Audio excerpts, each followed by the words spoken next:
What if Bella Swan was Fork's most dangerous secret? I rolled my eyes at the stairs as I rolled into the Forks High parking lot in my ancient Chevy truck, a gift from my father, PSH. More like a curse. I'd rather walk to school than drive in this piece of shit, but I didn't want to hurt his feelings now, did I? No, because if I did he might just think twice about letting me live with him. I slowly got out of my truck and walked up to the office. "Hello, may I help you?" a woman at the front desk asked. "I'm the new student, Isabella Swan," I said, offering a wolfish smile. "Yes, here you go. This is a map and please get your teachers to sign this slip. And this is your timetable," she said, handing me a small stack of papers. I nodded and left and started to walk to my first class. English. "Hi, I'm Mike," this blonde golden boy-looking guy greeted, walking up to me. I sighed and said, "Hi, listen. I don't want to be here, and I'm not looking for friends. So why don't you just run along now?" I said icily. I didn't wait for a response and started to walk away. "Bitch," I heard him mutter. I rolled my eyes and walked to class. I found the room and walked in. I gave my slip to the teacher. "Would you like to introduce yourself to the class?" "No, I'm all right," I said, and took an empty seat. "Please introduce yourself to the class," he said. "No," I chuckled lightly as he glowered and started to write on the board. The rest of the morning went about in the same manner. All my teachers officially hate me now. But do I care? Peesh, no. I walked into the lunchroom and got a small salad and a soda. I roughly dropped my tray onto an empty table, sat down and put my boot-clad feet on the table. I glanced around the room and saw a table of 5 teenagers staring at me. I sent them a wolfish, spine-chilling smile and turned my attention to my salad. EPOV. The girl sent us a disturbing smile and started to eat her salad. "We should invite her over," Alice suggested. "She must be lonely sitting there by herself," she continued. "I don't know," Jasper commented. "She's letting off some serious anger and annoyance, but mainly anger." "Go over and invite her over, Jazz." Alice grinned and poked his arm. He rolled his eyes and got up. BPOV. I looked up to see a blonde guy walking over. He looked like he was in pain. He was one of the 5 teenagers. "Hi," he said. "That smile wasn't an invitation to come introduce yourself," I said sarcastically. "Well, I thought you'd like to come sit with my family and he said, ignoring my comment. "And why would I want to do that?" I asked. "Well, wouldn't your father want you to make friends?" he asked. "True that," I murmured. "Sure." I sighed, stood up and picked up my tray. "Cool," he said, and started to walk over. I followed and sat in an empty seat. "Hi," a little pixie girl said. "Hey, Pixie," I murmured, nodding in greeting. "My name is Alice," she said, a bit miffed. "I'll stick to Pixie," I smirked. "This is Edward, Rosalie, Emmett, and I'm Jasper," the blonde guy said. "Nice to meet you," I lied. "So where did you live before here?" the pixie asked. I was going to say Phoenix. In truth, I did live there for half a week. But I decided to say where I have been living for the past 2.5 years. "State prison," I said, taking a sip of my soda. The girls laughed lightly while the guys chuckled when they saw that I wasn't laughing. The redhead Edward asked, "You're serious?" he asked. Now I laughed. "You know it," I smiled mockingly. "What did you get in for?" the big burly one asked. "Murder," I stated simply. He raised an eyebrow. "Murder? Quote, you scared yet?" I chuckled darkly. "Nope," he smirked. "You killed someone?" the blonde supermodel asked. "It was in self-defense. I defended myself, except the first one. But that was still an accident," I added, and took a big bite of lettuce. "How did you do it?" the big one asked. He seemed truly interested. "The second one?" I stabbed him. I said. "You seem to be taking this pretty well," I commented. "You must have had your reasons," the Edward guy said. I rolled my eyes. "Whatever makes you feel better, Eddie," I said. "We still don't know your name," Pixie stated. "Yes, and it shall remain a mystery for another day, little Pixie," I said, leaving my half-eaten salad and empty soda bottle of the table as I stood as the bell rang and started to walk to my next class. I walked into the lab and handed the stupid slip to the teacher and sat at an empty lab desk. Soon the redhead walked in and sat next to me. We sat in silence while the teacher talked. Then when we started to do the lab, he asked, "Why did you do it?" he asked. "Self-defense," I said as I wrote down answers. "Then why did you get locked up? And what about the first one?" he asked. "That was an accident," I said darkly. "I didn't mean for him to die." I glared at my work.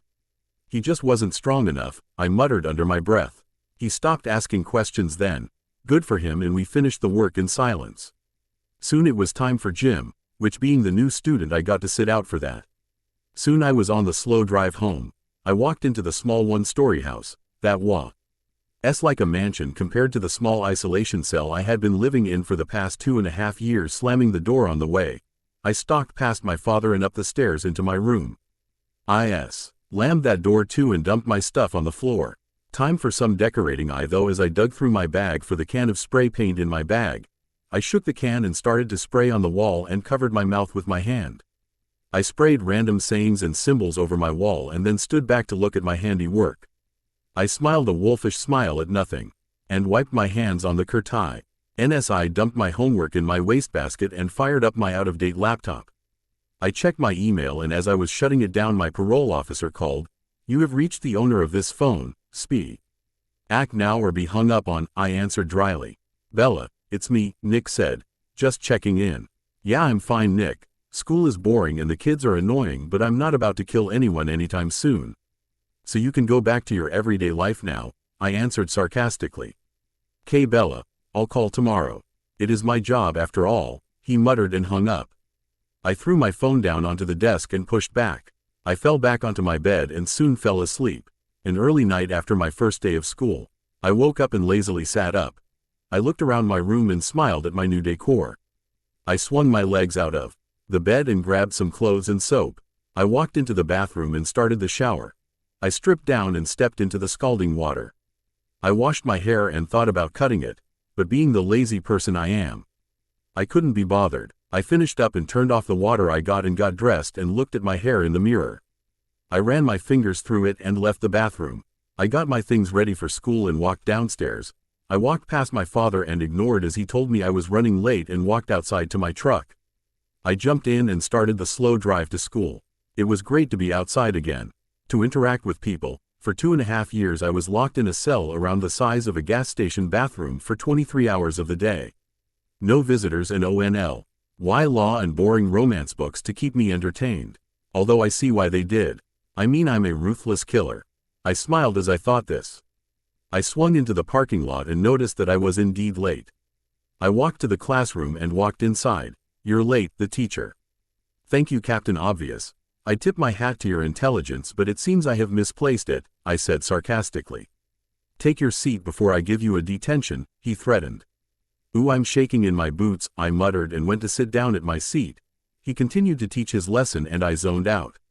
The bell rung. Soon after, and I lazily went to my next class. I sat down and the little pixie fluttered in and sat next to me. "Hey, Bella," she chirped. "Ah, it seems you have figured out my name.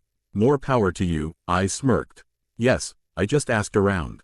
She smiled at my semi-nice greeting. "But that doesn't mean we're friends. So fly away, Pixie, and go back to Never Never Land," I said sarcastically. "Why can't we be friends?" she asked, hurt. I chuckled as the teacher came in and started to talk. I wasn't listening until he said, "And you will be working on this out-of-school project with the person sitting next to you." I looked next to me and Alice smiled a knowing smile. "You can come over on the weekend and we can start." "Oh, you can sleep over, we're gonna have so much fun," she started to rant. "I don't do sleepovers," I said, the work as if it were deadly. "Well, it won't be a real sleepover because we'll be studying, but you still must stay the night," she said. I rolled my eyes. No way of getting out of it, I thought. "Whatever, Pixie. I'll have to check with my parole officer, but if he allows it I'll be there by 10, I said as the bell rang and I made my escape. It was lunch and I was bombarded by the Pixie and her red-headed brother in the lunch line. "Come sit with us." Pixie smiled. I rolled my eyes, but after I paid I sat down at their table. Blondie glared at me. "What's your problem, Blondie?" I asked as I cracked open my soda can. "You," was all she said as she glared at me. "Wow, PMSing or something?" I smirked. She let out a growl. "A growl? Shit, did you just growl at me?" "Far out," I laughed and took a gulp of my soda. Eddie whispered something to Blondie and she calmed down a bit. "So Bella, you plan to spend the weekend at our place?"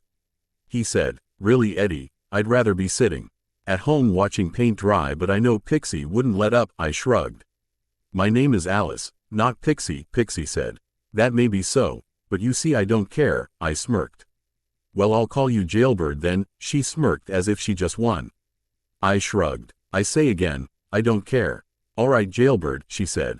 But something in her eyes said she didn't like calling me jailbird, so I'd say she'd stop pretty soon. Not that I cared.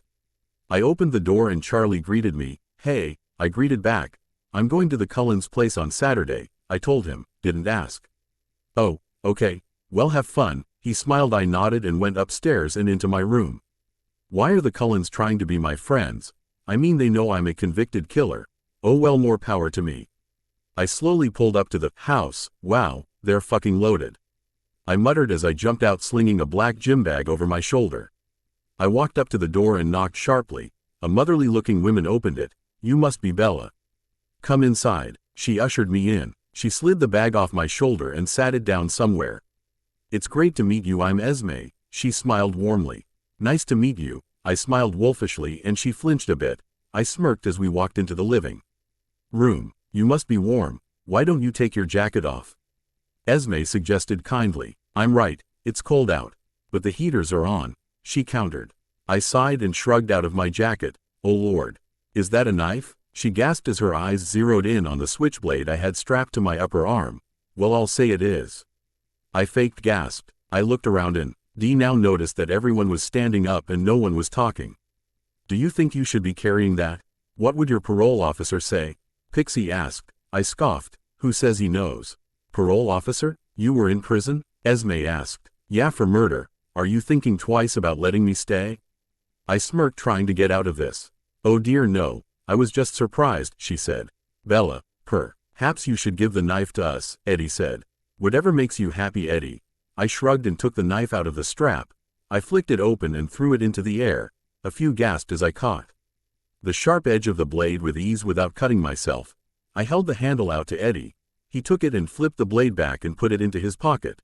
So now you all can sleep in peace. No. Ing, the killer of Forks, is stopped. I rolled my eyes as I sat down, making myself at home.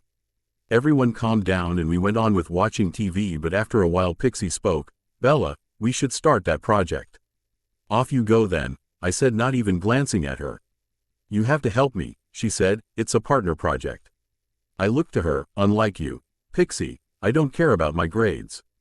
But if you want to get a good grade, by all means go ahead and study. No, you are going to help, she said, standing in front of me. Now.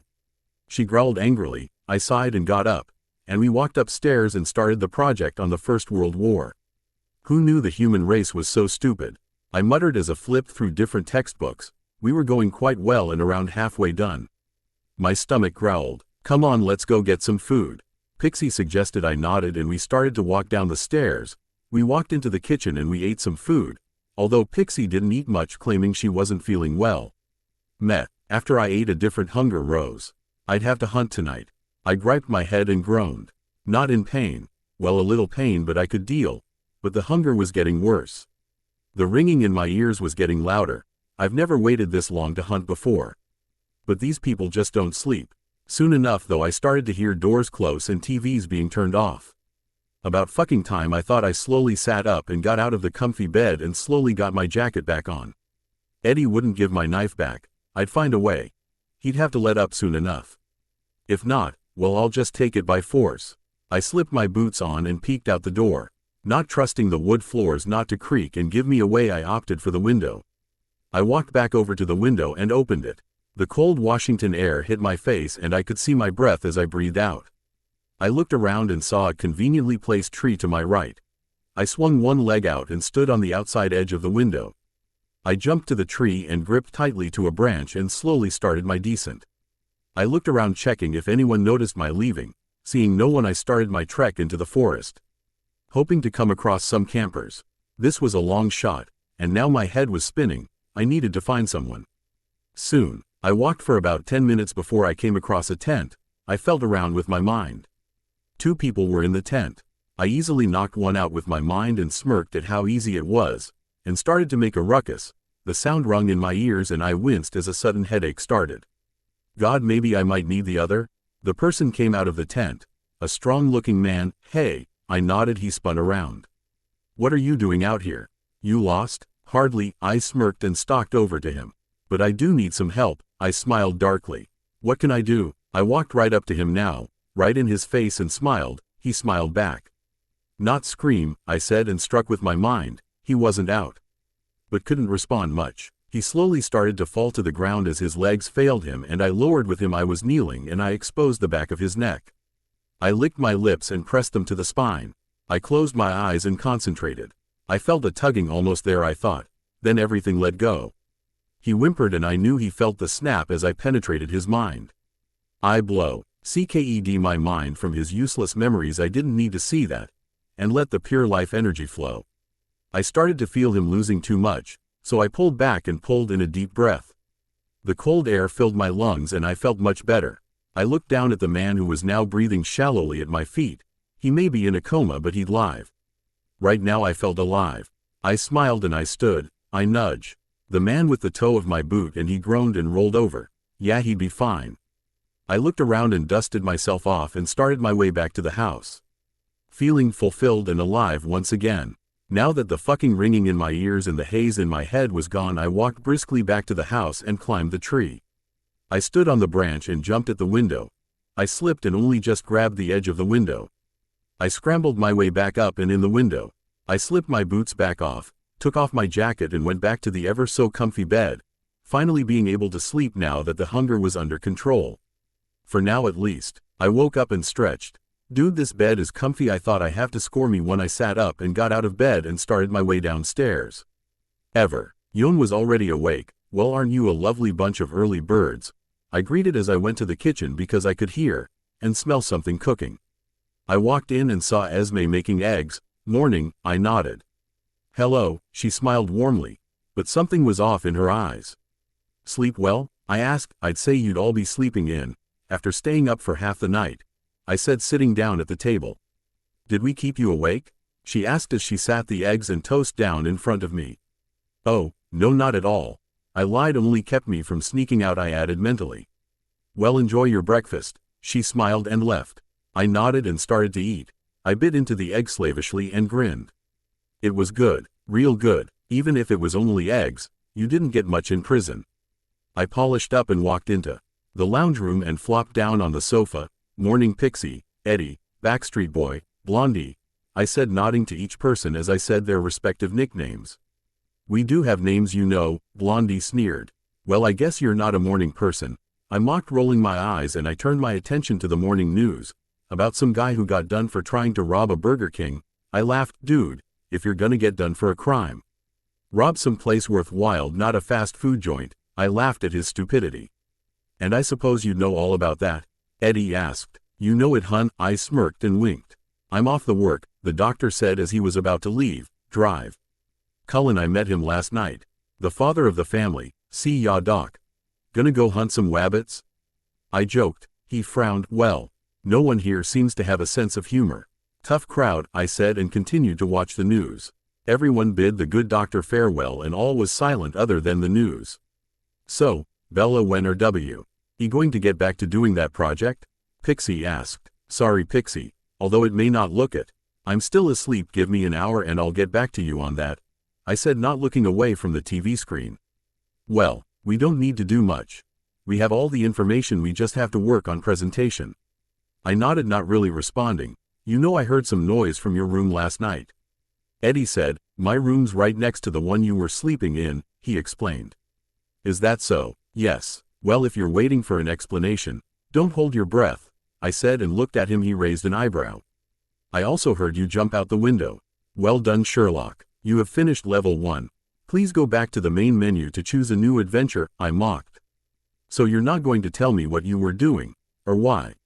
Instead, you're going to speak in a sarcastic and cryptic way, he stated. Give the boy a prize, I said, rolling my eyes. Why are you so bitchy? Blondie asked, while glaring. 2.5 years.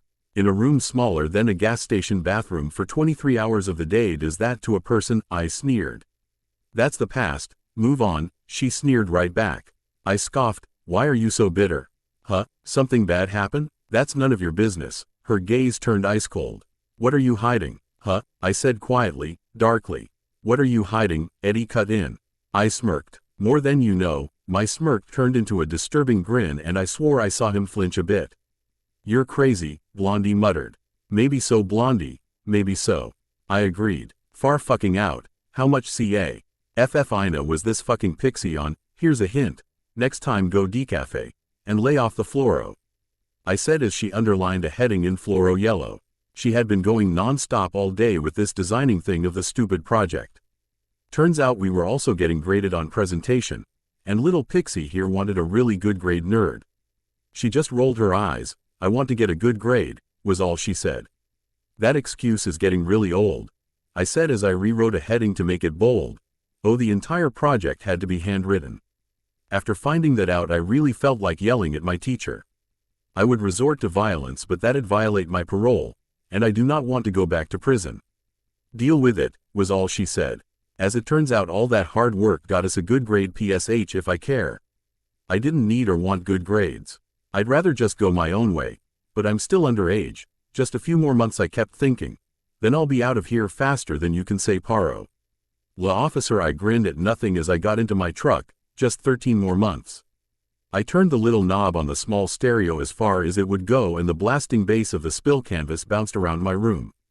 It was Wednesday, and I wasn't at school. Hey, don't go jumping conclusions. I wasn't skipping, although that does sound like me. The teachers were at some conference or some shit, leaving me in my room bored as fuck. My father walked in without knocking, already halfway through a sentence. I'm off to work. What the hell did you do to your room? He yelled over the bass. I paused the song and turned to my father. It's called decorating, Daddy dearest. It's spray paint. He stared at the wall. Yes, that is correct. Forks must feel safe knowing you're their chief, I said, sitting on the edge of my bed. This is not funny. I'm not impressed with this, he said, pointing to the wall. In all due fairness, you did say I could decorate it the way I want. And this was the way I want. I shrugged. If you don't like it when I move out, just paint over it. Big deal. I rolled my eyes. You used to be a good kid, he sighed. 1, Daddy dearest, I was never good. And 2, I'm not a kid anymore. Now shouldn't you leave? You'd be late for work, I said, not really caring, just wanting him out of my face. Yeah, if you're bored, go down to La Push, Jacob Black. Billy Black's son, you used to play with him when you were young. He said, bye. He left then, thank fucking God. I turned the music back on and laid down on my bed. I stared at my ceiling for 3 songs before I got over just listening to music. I turned the music off and grabbed the keys to my truck and went downstairs. I vaguely remember the way to La Push. If I get lost, I'll just poke around in some poor sucker's brain for the directions. Fortunately for the unknown sucker, I found my way there easily enough. I walked briskly up to the door and knocked roughly on the redwood door. A tall Native American guy answered. I looked up to his face and he looked down at me. Bella? He asked. Dude, Jake, you've gotten fucking huge. I laughed. I stepped back and he came outside. Heard you were in prison, he stated. I laughed. Yeah, news travels fast, EH. No, our dads just gossip like old women, he smirked. Nice. So why are you down here? Beats sitting at home bored as hell, I shrugged. True. Wanna go for a walk? He asked. Sure. And with that we made our way to the beach. We were walking when we asked, why were you in prison? Murder, I said as if it were nothing. Well, in truth it was nothing. Really? He laughed. I don't see you killing anyone, he chuckled. Nice. Laugh at the convicted killer. I rolled my eyes. Sorry, I just don't see it, he said as he eyes my 5 feet 8 inch form. We weren't walking anymore. You want a round? I said as I playfully punched his shoulder. I couldn't hit you. I mean, you're a girl, he said. I like that, I smiled. Before I suckered him in the gut, he let out a oomph and fell on his knees coughing. I heard some laughter and I looked over to see 2 more Native American guys walking over. Don't laugh. She has a mean punch, Jake said, standing back up. Whatever, man, but you just got owned, one said. Yeah, by a girl, the other one laughed. I find it offensive that because of my gender you all assume I'm not capable of fighting. I opted the word murder for fighting. No need to scare the poor boys. Sorry. One chuckled. I'm Quill, he said, sticking out his hand. I shook it and smirked. And I'm Embry, he just waved. Nice. So what is it that makes it so unbelievable? I asked, turning back to Jake. I just don't see you killing someone, he shrugged. Wait, you killed someone? The Quill guy asked. Yeah, I said, nodding to him before ignoring him and turning back to Jake. If you don't believe me, I can go get the reports, I said. I'm siding with Jake. I don't think you could have killed someone, Embry said. I turned to glower at him. Tag teaming me? Nice. I nodded slowly. But I have been in my fair share of fights. I could take all three of you right now. But you're all too much of a pussy to hit a girl, so, I shrugged, more po. R to me, and with that I punched Jake again, then swung around and went to punch Quill. He blocked, but then I kneed him. I elbowed Embry and punched him, and then, I was standing over three guys lying on the sand. I laughed, believe me now? I said, and crouched down and pulled Jake back up. I did the same with Quill and Embry. I dusted myself off and chuckled to myself. I didn't even use my mind, and I had them on the sand. They must really have a thing about not hitting women, even if they are crazy, convicted killers who attack them first. Yeah, you're a mean bitch, Embry said. Thank you, although I must thank my prison guards, for I wouldn't be where I am now without them. I bowed and smirked. Jake chuckled and shook his head. You've changed. And I'd like to think for the better, I chuckled darkly. If you've changed for the better, who were you before? Embry asked as he tried to get the sand off his clothes. If only I knew the answer to that question. XX. Fucking Embry and his fucking questions. I was lying back on my bed. It was 3:30 p.m. now, and I had to be back within the property within this time or I'd be violating my parole. And as I laid there with Evanescence, NCE blasting in the background, and pondered Embry's stupid question, why'd I even give a fuck? I thought to myself, I knew who I was before. I messed up fucking kid with no idea what was going on. But was that true? Some part of me deep down knew what was happening, but I don't know why. I did used to be a good kid. Until I was about 7, then everything went to hell. Fuck this, I yelled as I shot up. I was angry. Very angry. I turned off the music and stormed downstairs, walked into the kitchen and grabbed a kitchen knife. I smiled as the light glinted off the blade. Then with expert skill I threw it at the wall. It stuck in the wall and quivered for a second before it stayed still. I walked up to it and plucked it from the plaster and threw it up in the air as I walked back. ICA. UGHT the handle and spun around, throwing it back into the wall. Bella, Charlie exclaimed loudly. Stop that. He yelled as he ran over and ripped the knife from the wall. Go up to your room, he demanded. I rolled my eyes. Killjoy, I muttered and laughed before I walked up the stairs to my room. Thanks to my father I was, again, bored. For I have been banished to my room. I looked outside, into the cool crisp night air and sighed, fuck him. I opened the window and slid down the drain pipe and started to walk to the motel that was on the highway. I saw a light on in the motel and I walked up to the door locked. I went to the window and climbed in. The person was in the shower, so I sat down on the sofa and waited. Soon they came out. Women mid-20s came out and gasped when she saw me. I stood up and held out my hands. I'm unarmed. I spoke calmly, and I don't want anyone to get hurt. I smirked. Just stay still, and please, don't scream. She started to breath heavily. She opened her mouth to scream, but I knocked her out. What's with the chicks and screaming? I asked myself before I pressed my lips to the back of her neck. Her mind was easier to penetrate than the man's. Probably because she was out cold. I fed freely and ignored all the useless jabber that filled my mind. I didn't need to feed, not really, but it felt good. It took away my stress and anger. I dropped the girl, knowing she wouldn't remember a thing, and started my way home. As I walked I examined my knuckles that were a little red and scratched from punching Jake and his friends. I really hope they don't decide to tell my parole officer. Aw shit. I may have to do something about that. I'll deal with that when it comes. I climbed back into my room and went to bed. Now that I was feeling better I could finally sleep. Bella, Pixie yelled, skipping up to me. Hey Pixie, I waved. God, what happened to your hands?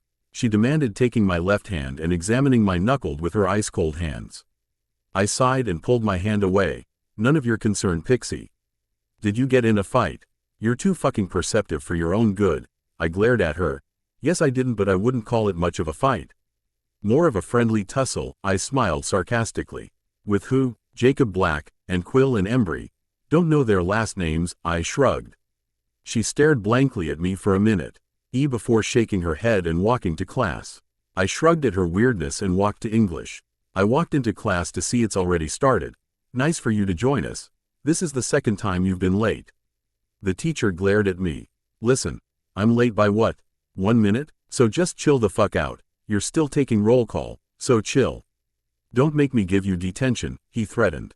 Listen dude, after being in state prison for 2.5 years, detention is not much of a threat. I glared as anger flared inside of me. He winced and started to rub his temples. I let out a huff and he shut his eyes tight. So give me detention, see if I give a fuck. I stopped glaring and sat down at my seat. People were staring, eyes to the front people, I snapped. They all quickly looked away. Good. All day I have been called countless names, mainly jailbird, and it had taken all my willpower not to deck half the population of the school. I'm actually kind of impressed with her creativity when it came to some of the names. I hitched my bag higher on my shoulder and walked to my truck. I ignored Pixie as she yelled out to me, and then my truck came into sight. There stood a girl, no one from Forks. She has just past shoulder-length blonde scraggly hair. She wore black skinny jeans with a slight flare at the bottom with lace-up combat boots and a black tank top with a worn leather jacket over that. She was glaring at any guy that even glanced at her. Then she turned her attention to me. A sarcastic and cynical smile adorned her face. I walked up so I was less than a meter away from her and dropped my bag on the ground. I raised my eyebrows in question, and with that she swung. I caught her fist and chuckled. She swung again and I caught it with my other hand. I pulled her down and kneed her in the stomach. I spun her around and pinned her against my truck. I chuckled and let her go, dusting the imaginary dust off my jeans. Nice to see you, Bree, I chuckled as we bumped fists. You too, Bells. You too. She grinned a mad grin. That's why I liked Bree. To the point I'd call her a friend because she was just as crazy as I was. So what are you doing in the rainy town of Forks, Washington? Last I heard you were in California, I said, picking up my bag and opening my truck door, throwing it in. Well, I just had to see you. After hearing you were out. She clapped me on the back. Bella, are you okay? Pixie said, running up. I laughed and spun around. I'm fine, Pixie. Go home. Bella, who's this? You were fighting before, now you acting like you're besties, she asked, confused. I'm Bree, Bree said, stepping forward with an evil look on her face. Bree, as annoying as Pixie is, I don't think her big bros or her boyfriend would appreciate you hurting her. I rolled my eyes. She held up her hands in mock surrender. Didn't mean any harm, she defended. Sure you didn't, Bree. Get in the truck, I said, pushing her away from Pixie. She laughed and walked around to the other side of the truck and jumped in. CYA round, Pixie, I said, and jumped in too and started the vehicle and started my way home. You've gone soft, Bree sang. Oh, shut it. The Cullens annoy the shit out of me, but I don't want them dead. And excuse me if I don't want to go back to prison. Do you know how many people I wanted to deck today but couldn't? I growled as I tried to go faster. Fucking truck. I swore as I hit the steering wheel. Bree laughed. Yeah, it's a heap of shit, she said, looking around the cab. Preaching to the choir, I rolled my eyes and pulled into the drive. I got out and so did Bree. We went inside and I walked into the kitchen and got out 2 sodas. I gave one to Bree and I opened mine. I took a gulp. So how did you get here? I asked. Hitched, she smirked. You hitched here from California. I raised an eyebrow. Hey, what can I say? I mustn't look like the serial kill type, she smirked. Bree has never committed a crime, but she was committed to a hospital for her bipolar.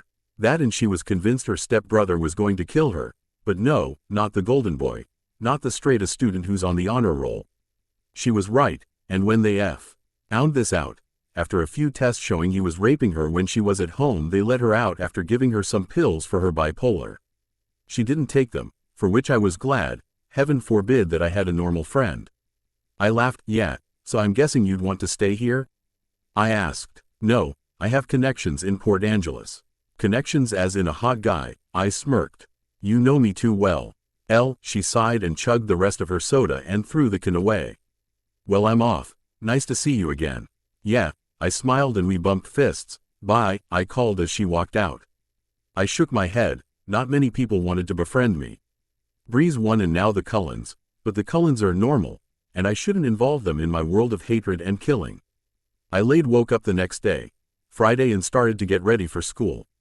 I got changed after having a shower and looked in the full-length mirror in my room. I was wearing dark blue skinny jeans and a gray tank top with an open button-up top with the long sleeves rolled up. And boots like work boots. Then at my face, my wavy hair that bounced with I moved. It was around mid-back length. My eyes held anger and hatred, and pure evil. I scowled at the person looking back at me. I balled up my fist and hit the mirror. It shattered and my hand started to bleed furiously. I looked at my hand as the ruby red dripped from my knuckles down my hand and onto the floor. I balled up my fist again and the blood ran faster. Sighing, I walked into the bathroom. I turned on the tap and put my bleeding hand under the cold water. As the water washed away the blood, I saw there was quite a lot of glass in my hand. I shrugged to myself and started to yank it out. Clink, clink, clink, the glass hit the porcelain sink. Soon enough, though, my hand was free from any glass. I washed it under the water again and double-checked for any glass. I looked under the sink for a first aid kit. Seeing the small white box, I yanked it out. I got some antibacterial wipes and wiped the cuts. I then got a white bandage and started to wrap up my knuckles. I looked at my handiwork and put the first aid kit away. I cleaned up the blood and walked back to my room. I cleaned up the glass and got my things together before going to school. I walked into the school, on time for once, and into the classroom. The teacher nodded at me as I took my seat. I just glowered and sat down. English went quickly and soon I was walking to world history. Jailbird, Jessica Stanley, coughed. Jailbird, she coughed again. She was walking the same way as me but was about a meter or two away from me. I turned to glare at her, but she was innocently looking at the lockers. I looked away. Jailbird. This time she didn't cough. She just said it. I stopped walking and turned to glare at her. You really think it's wise to anger a convicted killer, Stanley? I growled. If you don't shut it, I will forget I just spent 2.5 years in state prison for murder, I threatened. Killer? She laughed. You crazy bitch. I thought it was something like that. You're crazy, she sneered. It was my time to laugh. Don't you think I know that? I laughed again. Man, you have no idea just how crazy I am. So if you like living, I suggest you stay out of my way, I smiled darkly. You wouldn't kill me, you'd be put back in jail. Just try me, Stanley, cause right now, 25 to life doesn't seem much if it means my knife in your heart. So fuck off and leave me alone. And with that I walked to world history. Hell, if the bitch wants to fight me, I'll kill her, without even touching her. And I won't go to jail. Because a brain hemorrhage isn't really my mo, is it? I chuckled as I walked to my seat. Soon Pixie came and sat down. Were you serious about killing Jessica? She whispered. I shook my head. She isn't worth going back to that isolation cell. If I'm going to go back, I'm going to kill someone worth it, I smiled sarcastically. Good, cause as much as I hate Jessica, I don't want you to go back to prison, she whispered. Then class started. Why does Pixie care about if I go back to prison or not? Hell, why does anyone? If I go back to prison, it'd be a good thing. A duty for the good of humanity. Because as much as I don't like it, I'm a monster. I grabbed a chicken and cheese toasted sandwich and a Monster energy drink.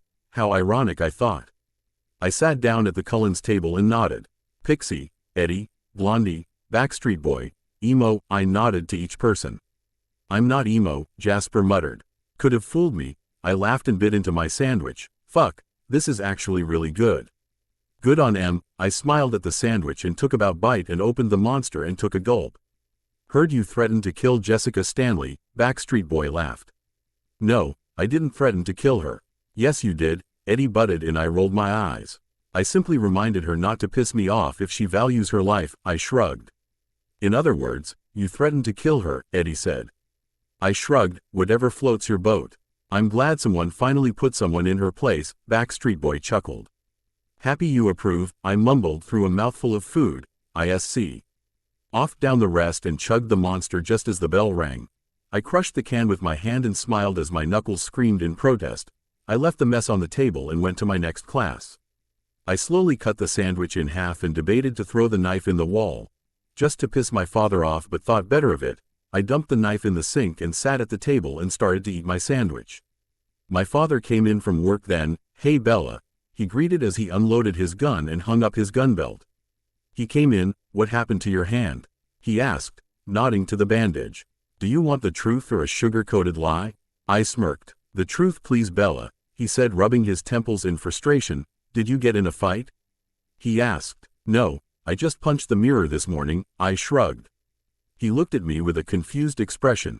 You're an odd girl, he sighed. Oh I know, I chuckled and continued to eat. He grabbed a beer and left without a word. PFFFT parents. The weekend, the bane of my existence. I walked briskly downstairs and into the kitchen. I grabbed a can of soda and started my way out the door after snatching my keys of the table in the hall. Where are you going? My father asked. Out, I said, opening the door. He came over and closed it again. Where are you going? He asked again. Where in my parole does it say I must tell you where I'm going? It says I must be in the house between the times of 3:30 p.m. and 7:30 a.m. And if you failed to notice, it's 9 inches. I glared. It's the weekend, he stated. Doesn't change, I shrugged. Listen, tell me where you're going and you're free to go. I'm responsible for you, Bella, he said, sighing. I told you, I'm going out. Damn it, Bella, he said, hitting the wall. I laughed.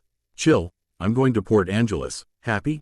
I asked. Yes. Be home on time, he said, and walked past me and out the front door, slamming it. I shrugged and walked up the stairs. May as well get some money. I walked to my father's room and tried to open the door, which was locked. It's like he didn't trust me. I'm hurt. I walked to my room and found a bobby pin.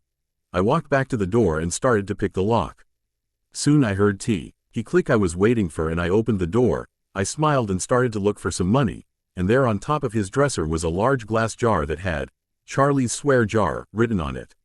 I got it down and stretched out my shirt and poured in some coins. I put the jar back. You could see the difference. All well, it's his own fault for leaving it in plain sight in his locked room, and walked out. I dumped all the coins onto my bed and started to count. $25 in coins, well, good on me. I put some in my pockets and in my old worn wallet and went back downstairs.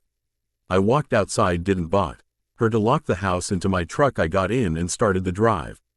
I pulled into the shopping mall next to a beaten-up white Corolla and made my way to the entrance. I entered and looked around and saw a bookstore.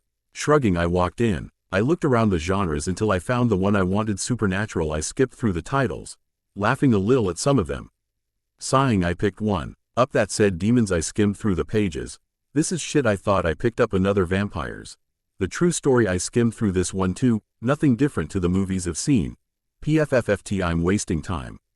My stomach growled and I left the moronic store and made my way to the food court. I walked up to a vegetarian food store. I'm not vegetarian obviously, but this place had those deep fried spicy vegetable ball things with the chili sauce. Can I help you? The lady asked. Yeah, I'll have 9 of those vegetable ball things and a small salad. I smiled. Extra chili sauce, thanks. $19.50, she said.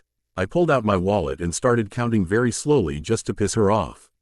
If this is one of those jokes where you pay with coins, do it elsewhere, the lady said rudely. No, I Jew. Saint found heaps of coins, so excuse me for trying to get rid of them, I growled back. Then someone put down a $20 note. Keep the change, Eddie said, and the lady put the food on the counter. I slipped the coins back into my wallet and took the food. I sat down at a nearby table and opened my food. I don't need your charity, I growled. You know, most people would say thank you, he said, sitting down. I'm not most people, I shrugged. And if you're waiting for any sign of gratitude, you're wasting your time, I said as I smothered a vegetable ball in chili sauce and ate it in one go. You don't look like the vegetarian type, he noted. I rolled my eyes. Did he not see me eat that chicken and cheese toasted sandwich yesterday? You don't look like the stalker type, but here you are, I said sarcastically, and I'm not. I just love these vegetable ball things, I smirked. And I'm not a stalker. I'm here with my sisters, he said. And you just happened to be walking past as I was counting out coins. I rolled my eyes. Exactly. And what's with the coins? Rob a vending machine or something? He smiled a crooked smile. How do you know I don't collect cans in my free time? I said, piercing a RRY tomato with my fork and popping it in my mouth. You don't look like the can collecting type, he chuckled. I don't look like a killer, but I am, I chuckled as he frowned. I finished up my lunch. Eddie just stared in a stalker-ish way. When I was done, he dumped my trash in the bin for me. Yeah, 'cause that's normal. Why don't you come shopping with me and my sisters? He asked. Nah, I didn't find what I came to buy, so I'll just go, I said, heading for the exit. Bella, I heard the pixie yell. I groaned, but I guess the pixie won't allow that, will she? I muttered to Eddie and he chuckled, shaking his head. Come shopping with us. Pixie rejoiced as she popped up in front of me. Remember what I said about decaf? I asked. I don't drink coffee, she said. God help us all, I groaned. Come on, there must be something you need, Pixie said, grabbing my wrist and started to drag me over to Blondie. Well, I do need some new boots, I murmured, looking down at my worn-down work boots. Excellent, Pixie cheered and steered us towards a shoe store, and then to the dress boots. Pixie, this store is too expensive. My limit is $25, I said, looking at the prices. Nonsense, I'll pay, she laughed. Okay, whatever. And two, I meant boots like work boots or maybe some combat boots, I said. She scrunched up her nose. But look at these ones, she said, holding up a knee-length black boot with a high heel. You wouldn't catch me dead in those, I muttered, rolling my eyes. Fine, she sighed, and we walked to a different section, where she found me a pair of black lace-up and buckle combat boots. Something that would go with all my outfits. We went to the counter. That'll be $125, she said. Hold up, Pixie, you can't pay for that. That was more than I'd ever hoped to see in my life. And she was gonna use it to buy me boots? I can and will, she said, handing over a platinum credit card. The lady bagged the purchase and Pixie handed it to me. There you go, she trilled. Thanks, I said awkwardly. No problem, she trilled. So you are capable of gratitude, Eddie joked. After someone spends over $100 on me, yeah. I walked in the house with the shoebox under my arm. Bella, Dad said, coming in. I knew you stole from my swear jar, he said. I think it was meant to sound threatening, but I just laughed. I walked past him and into the kitchen, dining room. I sat the shoebox down, to buy shoes. Really? He asked and lifted the lid. How much did these cost? He asked. $125, I answered. And how much did you take from the jar? $25, I smirked. Which I still have, I said, emptying out my pockets and wallet. Then how, oh my God, Bella, did you steal these? He demanded. I laughed again. No, that would violate my parole. When I was in town I saw Alice Cullen, and she bought them for me. And believe me, I tried to stop her, I said, holding up my hands in mock surrender. Bella, he warned. I'm not lying, I said, putting a hand over my heart and the other up palm towards him. Scout's honor, I smirked. You were never a scout, he mumbled. Then call her and ask her yourself. You know I am capable of telling the truth. Is that sarcasm? He asked. No, see, that's the problem with my sarcasm, I said as I walked over to the fridge and started to look around for something to eat. People think I'm being sarcastic when I'm being quite sincere, I said, taking out a Chinese container and opening and taking a whiff. Oh God, smells like something died in there, I said, scrunching up my nose and chucking it in the bin. I think we need to go shopping, he said, and walked into the living room. You can order pizza if you want, he called. What a great father you are, I muttered as I looked in the cupboard for some food. I found some canned soup and heated it up on the stove. I put it in 2 bowls and took one to my father. I sat down in the living room and started to eat. Thanks, he said, and started to eat. We were watching baseball, which I had no interest for. So I quickly ate and went upstairs to my room. Slamming the door, I started to blast Paramore.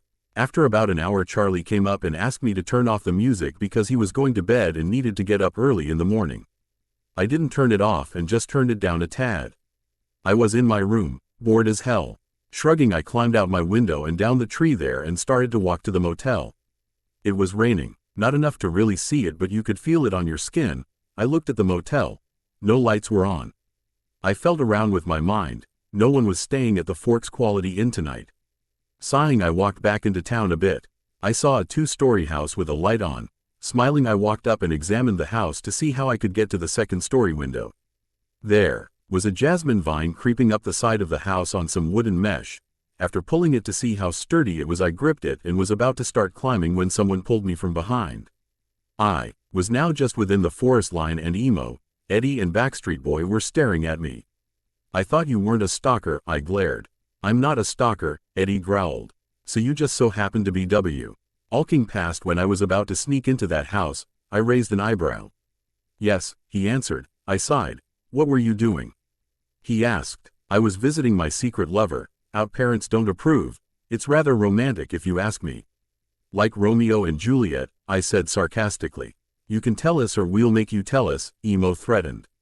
Are you threatening me? I asked and glared and struck with my mind, and he groaned in pain. I smiled and applied more force, and he fell to his knees, clutching his head in agony. Bella, stop, Eddie said. I didn't listen and applied even more pressure. Emo SC. Reamed, and Eddie said, I didn't want to do this. Then all I saw was a blur, then a needle in my arm, then blackness. I awoke on a soft couch, and groaned, slowly sitting up, and staring at me was the whole Cullen family. I looked to Eddie. You know, the whole drugging and kidnapping thing doesn't really help with the whole I'm not a stalker argument, I glared. What are you? It was the doc who spoke. Well, doc, let's see, I'm a convicted killer, psychopath, teenage girl. I listed. Listen here, girlie. We mean what you are. 'Cause you're obviously not human, Blondie said, and suddenly she was in my face, her eyes black as night. If I'm not human, I don't know what I am, I hissed. Don't play games, she growled, like really growled. I hit with my mind and she stumbled back. Watch the way. Why? Oh, you speak to me, I advised and applied more pressure, and she screamed. Stop it, Backstreet Boy yelled as he held her. I pulled back and crossed my legs. What are you? The doc asked again. He was standing in front of me now. Human, I answered. Bella, lying isn't going to get you anywhere, he warned. Listen, Doc, I'm not lying. I'm telling the absolute truth here. I'm 100% human, I said, which begs the question. What are you? 'Cause the way you move is too fast to be normal, I pursed my lips. He sighed. Vampires, he answered. I laughed, then I saw he wasn't laughing. Oh, you're serious? I asked, and he slowly nodded. Well then, I'm fucked. I'm in a room full of vampires who don't like me very much, I said, slouching in my seat. We aren't going to hurt you. Just tell us what you are, Carlyle spoke calmly. I told you, Doc, I'm human, I sighed. I don't like repeating myself. If you're human, what have you been doing to those people? Eddie asked. I've seen you do it twice now, he glared. I stiffened. He saw that? I thought I was being sneaky. I rolled my eyes at my stupid thoughts. I don't believe that's any of your business, I said. It is our business, Doc said. What makes you think he'll tell you? I asked, raising an eyebrow. Tell us or we'll kill you, Blondie glared. I smirked and stood up with my arms out. Go on then, kill me, I taunted. Go on. Do it, I dare you. She just glared and didn't move a muscle. Come on, you stuck-up bitch. Kill me, I screamed at her. Do it. She let out an animalistic growl and went to jump on me, but Backstreet Boy held her back. He started to whisper things in her ear as he pulled her out of the room. I laughed as I sat back down. You leave us with no choice, Bella, Doc said, and nodded to Emo and Eddie, who were at my side at an instance. They pulled me up. What are you doing? I said as they led me out of the room. They led me down some stairs and into a basement. Okay, what kind of fucked up people are you? I yelled. Let me go. I yelled again and closed my eyes and hit Eddie with my mind. He fell to his knees, but Emo still had a strong hold on me.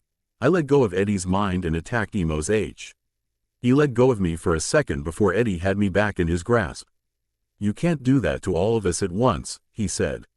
I'm telling you the truth, damn it. Let me go, I glared at Doc. What you gonna do? Huh? Do sick and insane experiments on me? I continued to glare. No, call it a massive detox. We are going to starve you of whatever you're getting from the humans, he spoke gently, remorsefully, no doubt an act. I didn't respond and just glared. They had a bed there, like a hospital bed. Pinching office supplies, Doc? I taunted. He didn't respond as Eddie and Emo held down my arms and legs as Doc handcuffed them to the bed. This is so illegal. I'll report your ass. I yelled as they closed the door. I heard a bolt slide shut. I sighed and stared at the ceiling.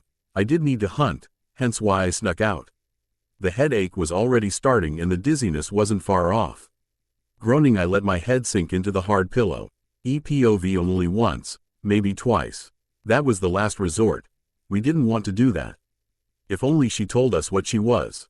Don't stress over it, Edward. Jasper tried to comfort me, but no matter what he told me I would stress over it, because I cared for that girl more than I should. He of all people should know that. I strained to listen downstairs. All I heard was her heartbeat and her breathing. Carlyle, this is inhumane, I said. I know, son, but I think it's the only way. She wasn't going to talk. And I think whatever she's been taking from the humans hasn't been helping her, he frowned. Like a drug, I supplied. Exactly, he nodded. BPOV. The dizziness was almost unbearable. It wasn't like I spun too much on an office chair. No, it was different. My head hurt and I felt like I was about to hurl. Someone chuckled. I turned my head to the left and I saw Adrian, my prison guard. Well, well, well, look what we have here, he chuckled. In prison the guards treat the inmates like shit. A girl's prison is no different. They abuse and taunt the inmates on a regular basis. And then everyone is so surprised when the inmates kill them. Adrian, name rolled off my tongue like a curse. His name did mean Dark One. He spun his little baton thingy. I didn't know.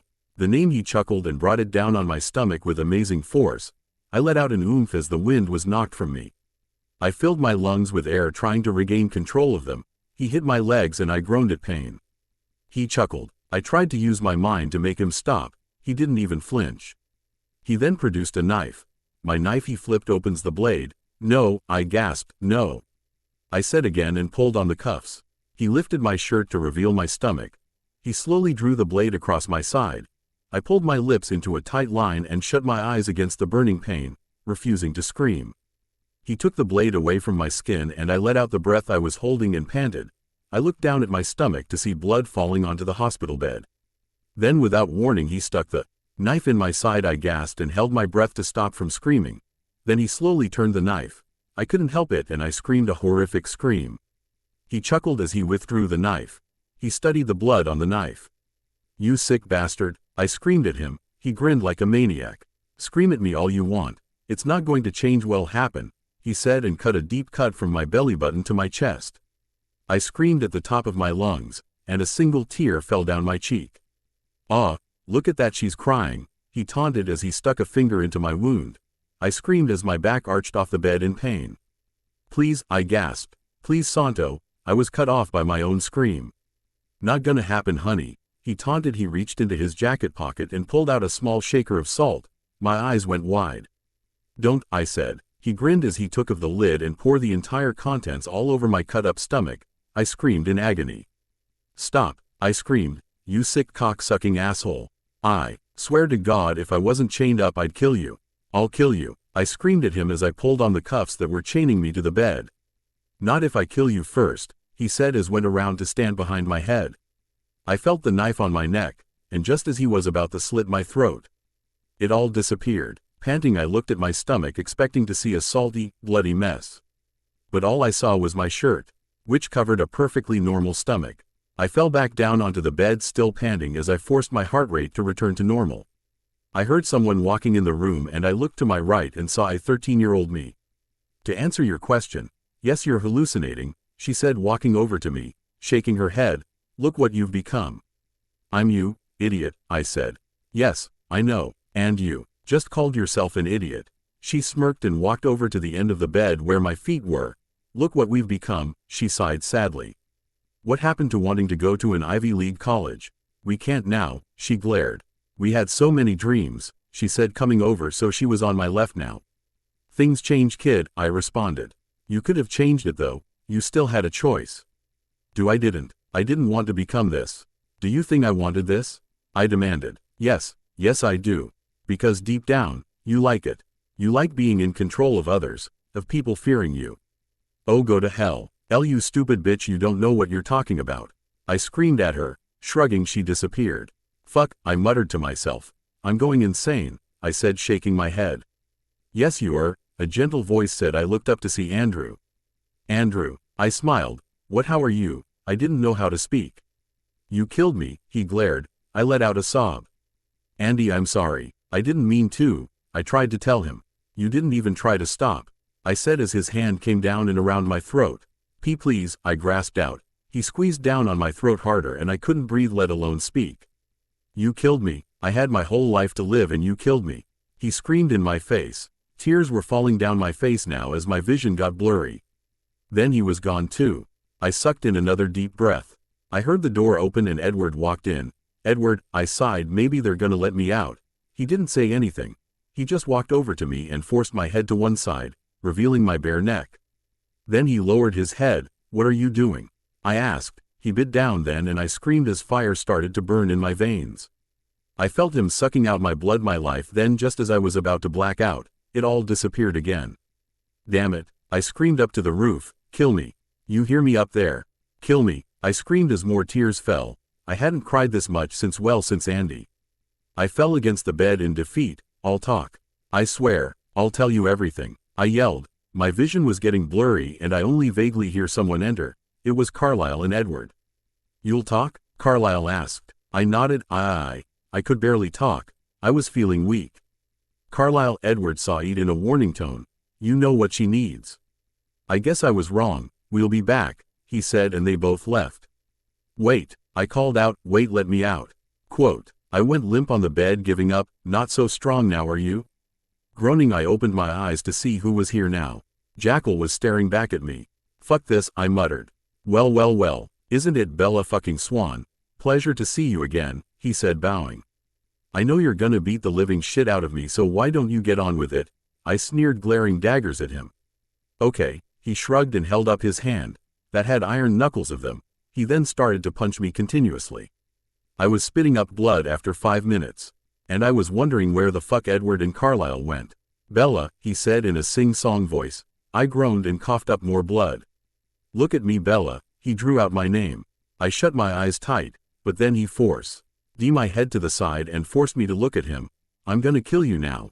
Hack you up nice and good. He grinned evilly and stabbed me in the stomach. I screamed. He stabbed me again and grinned as my entire body came off the bed. I heard the door open and it all yet again disappeared. Panting, I looked at Edward and Carlisle. Edward was carrying someone bridal style. I begged them with my eyes. Carlisle rushed over and unlocked the cuffs on my hands. I slowly sat up and groaned as my head spun. Edward came over. How? He asked. Back of the neck, I whispered. He nodded and moved the girl's hair out of the way. I pressed my lips to the back of her neck. It was harder to get into her mind than it should have been, but when I did, the energy flowed and I felt life refill within me. Edward pulled her away. Her heartbeat was starting to falter, he explained. I nodded. How do you feel? Carlisle asked as he unlocked the cuffs on my ankles. Like shit. I have a pounding headache, I muttered as I got off the bed. I'm so sorry. I thought it would help you. Carlisle truly looked sorry. I shook my head. It's okay. I smiled weakly. I think the headache might just be from stress, ca. Carlisle noted as we slowly started the walk upstairs. I nodded in agreement. Yeah, it's not like the kind of headache I get when I need to. I call it feeding, but that's not a very accurate description. I said, and we walked back into the living room. I'll go put her back. Edward saw it and ran out at lightning speed. Why don't you sit down? I'll get you some aspirin, Carlisle said, and left the room. I sat down and looked up to meet 5 sets of curious eyes. Carlisle came back then and handed me a glass of water and 2 pills. I'll trust you that these are actually aspirin and not some crazy drug. I half smiled and popped both pills in my mouth and chugged the glass of water. Edward came back in then and sat down. Carlisle sat down too. Start talking, Edward said softly. I took a deep breath and held it for a second before letting it out in a rush. As I said before, I am human. Well, as far as I know. I ran a hand through my hair. It all started when I was about 7, 8 maybe. I got really angry at a teacher, and next thing I knew, he was on the ground in agony. Nobody was there to see what happened, and the teacher thought he was imagining things, but it kept happening. As 13, when these people came to my school, her name was Jill, and she said she knew what I could do. I was afraid at first, but she said what I do is good, and it just needs to be controlled. That there were others like me. It was an institute. We did heaps of tests and things like that. They called me a telepath, and I learned how to get information from others' minds. The only catch was when I touched someone's mind. It would cause them immense pain. At the institute I did meet others like me. They couldn't do the same thing as me, but they were other physics. That's where I met Andrew, Ed, as I said his name. He was the complete opposite of me. He was a healer. He helped people. We grew close. My voice dropped to a whisper. I very nearly loved him. I cleared my throat and continued. We grew to close. And although I was learning how to control my gift, I still can't control it completely. One day he kissed me, and I couldn't control my gift, and my mind touched his. I didn't even notice until he was stone cold dead, brain hemorrhage. Nobody even suspected me, other than Jill. She knew. She said it was okay, that my gift was developing, that Andrew's death was going to aid physics research. I ran. I didn't want any more to do with the study.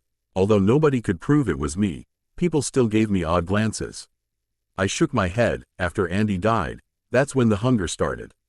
You see, there's an energy that every living human being has. Many different people call it different things, but one of the main names for it is Kai. Kai is channeled through different points in the body, like the back of the neck, the forehead, the tips of your fingers, the back of your knees. Anyway, that's what I crave. I did research, and what I am is sometimes called a physic vampire. Some believe it's where the origin of vampire lore came from. But meeting you, I said, gesturing to everyone. I know that's not true. I half smiled. So you take Kai from other people? Edward asked. I nodded. Yes. The thing is, every living person has Kai. They have to. Without it they die.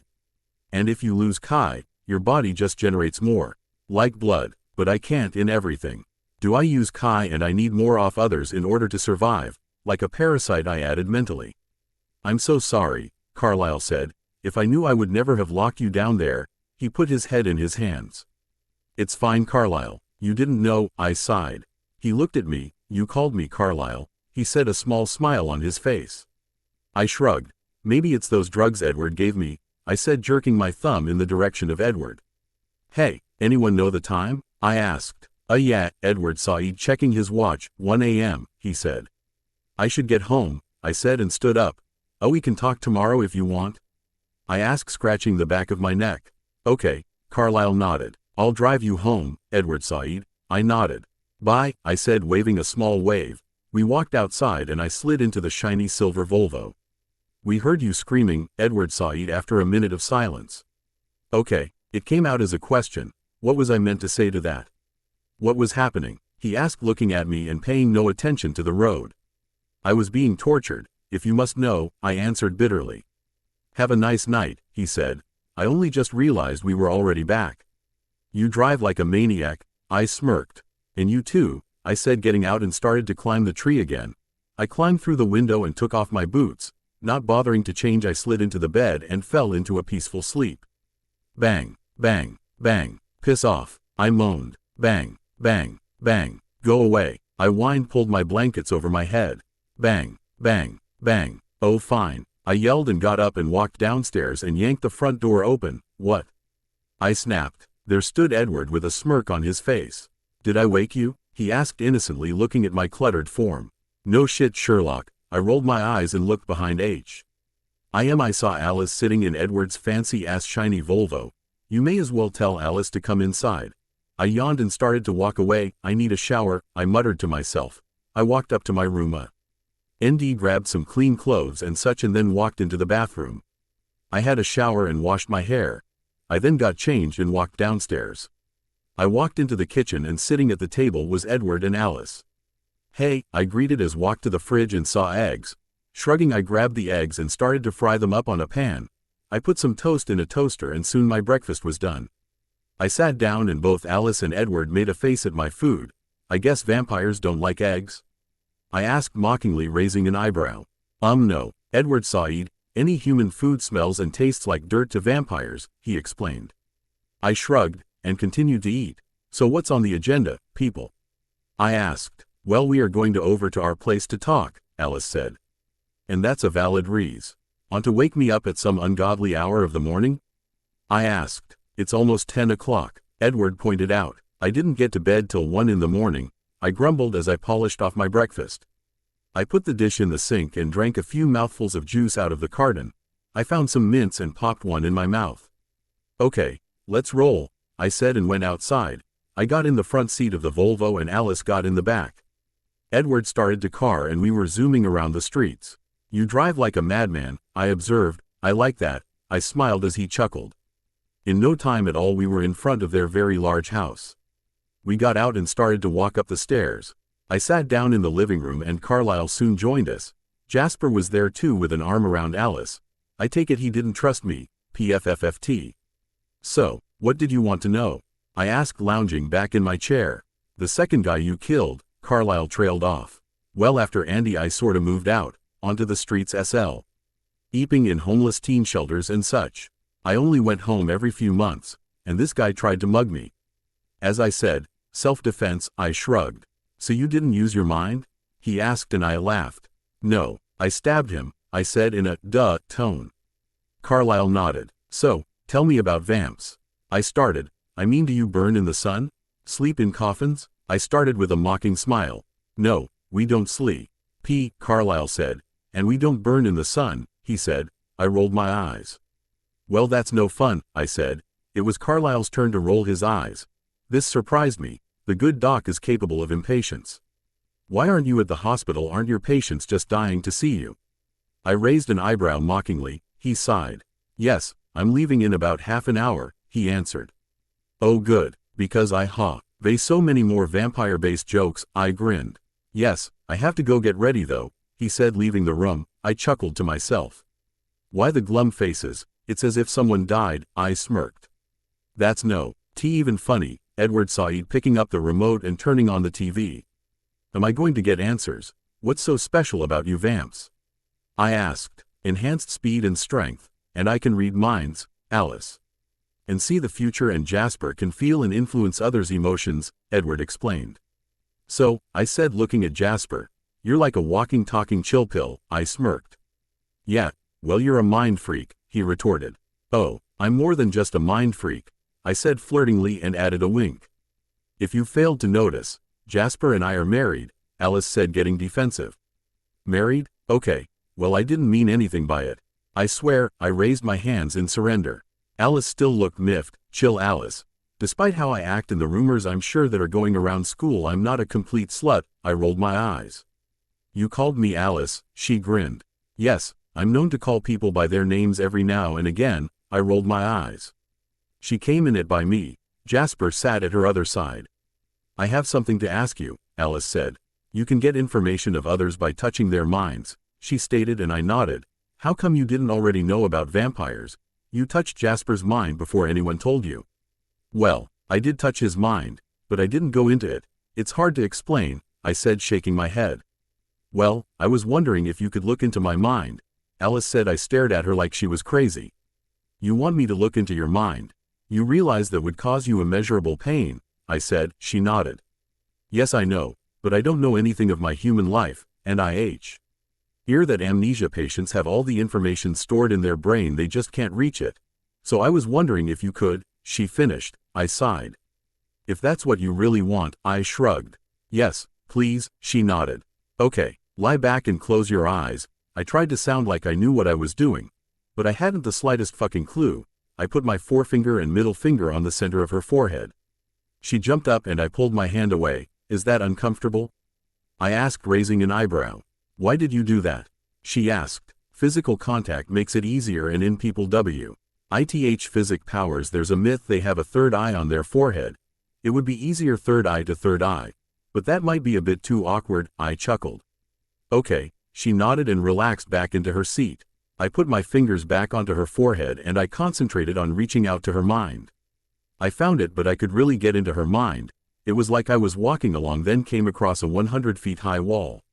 Outside my own mind, in which I was now indulged in, I could hear Alice whimpering. I tried to break through the wall, but I heard her scream and felt her wither beneath me. Hold her down. I can't lose contact, I said, although my voice seemed far away. I tried breaking through again and she screamed again. Well, this isn't working, I thought, and decided to see if I could go around it. I soon found an opening and I was overcome with darkness. I wanted to run, pull away both physically and mentally. Shaking off the fear, I tried to push through the fog, and then it all hit me like a cannonball. Every single moment she has ever experienced hit me all at once. To say it was overwhelming would be an understatement. I felt myself convulsing. A little scream came from my own lips before I felt myself being pulled away. When I opened my eyes to see Edward's worried golden orbs looking down at me. Shaking myself from my thoughts, I looked over to Alice. She looked at me. I'm so RRY, I said, and walked over and sat back next to her. You didn't see anything? She asked. No, I did. That's why I'm apologizing, I said, smirking slightly. What did you see? She asked eagerly. Quote, everything, I said, running a hair through my tangled bangs. Everything you've ever experienced. I saw it. I said. And? She coaxed. Well, you could see the future when you were human, I started. And your parents put you into an asylum. There you were subject to the shock treatment and baths of ice until you passed out. And when you weren't being treated, you were locked in a dark room, I said. Oh, she whispered. Is that it? She asked. Oh, your human life, pretty much, I shrugged. I also saw the rest of your past, I said as my lips twitched in amusement. What's funny? Jasper asked. My lips twitched more and I couldn't help it. I started laughing. YYUSSS sparkle. I choked out before I was overcome with laughter. I put my hand over my mouth in an effort to stop. It didn't work. After I sobered up, I said, sorry, but it's kind of funny. You have to admit, I smirked. Jasper just rolled his eyes. Killjoy, I muttered. This earned as chuckled from Edward. What was with the convulsions?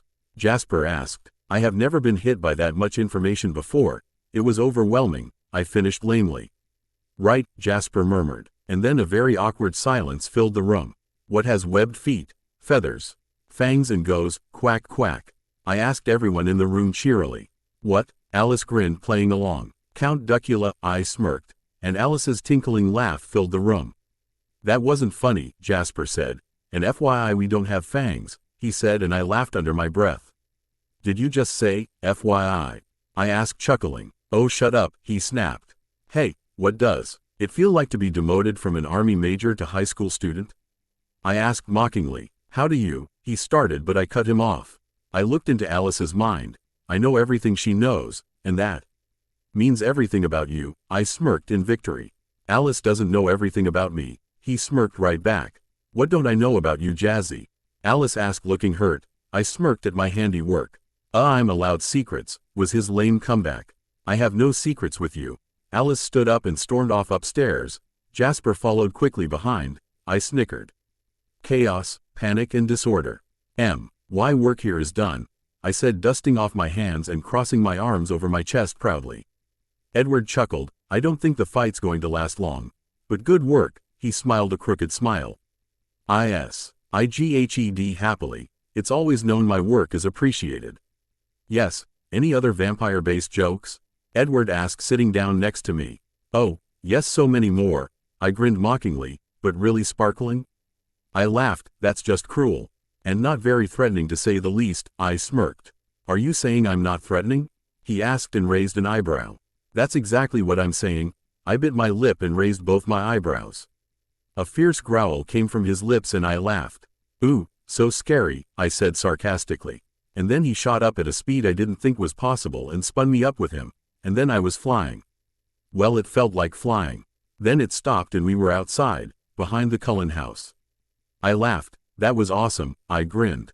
So you're not scared? He asked, a little disappointed. Impressed? Yes. Scared? Not so much. Well, he sniffed. Oh, cheer up, you'll go batty if you sulk all the time, I chuckled. Not funny, and we can't turn into bats, he said. Is anything from the movies true then? I asked, sitting down on the slightly damp grass. Well, no, not really, but we do drink blood, he said. If that was another tactic to make me scared, it isn't working. He sat down next to me. It wasn't. My family and we are different from others of our kind. We survive of animal blood instead of human, he explained. Nice, I nodded. What do you get if you cross a vampire and I midget? What? He sighed. A vampire that bites you in the kneecaps, I announced. And he rolled his eyes. It seems you don't like my sense of humor. Now I rolled my eyes. No, it's very tasteless, he said. Would you rather be positive? I asked. Stop with the vampire jokes. Make me, and then he pounced, a growl coming from his lips. He had me pinned on the cold grass. He looked down, staring into my eyes. He let out a breath and it blew into my face. I stared into his golden eyes and it seemed they were never ending. I didn't even notice as he leaned down. His lips were just out to graze mine. When I came back to reality, I pushed him away. At first he didn't budge, so I said, "Get the fuck off me."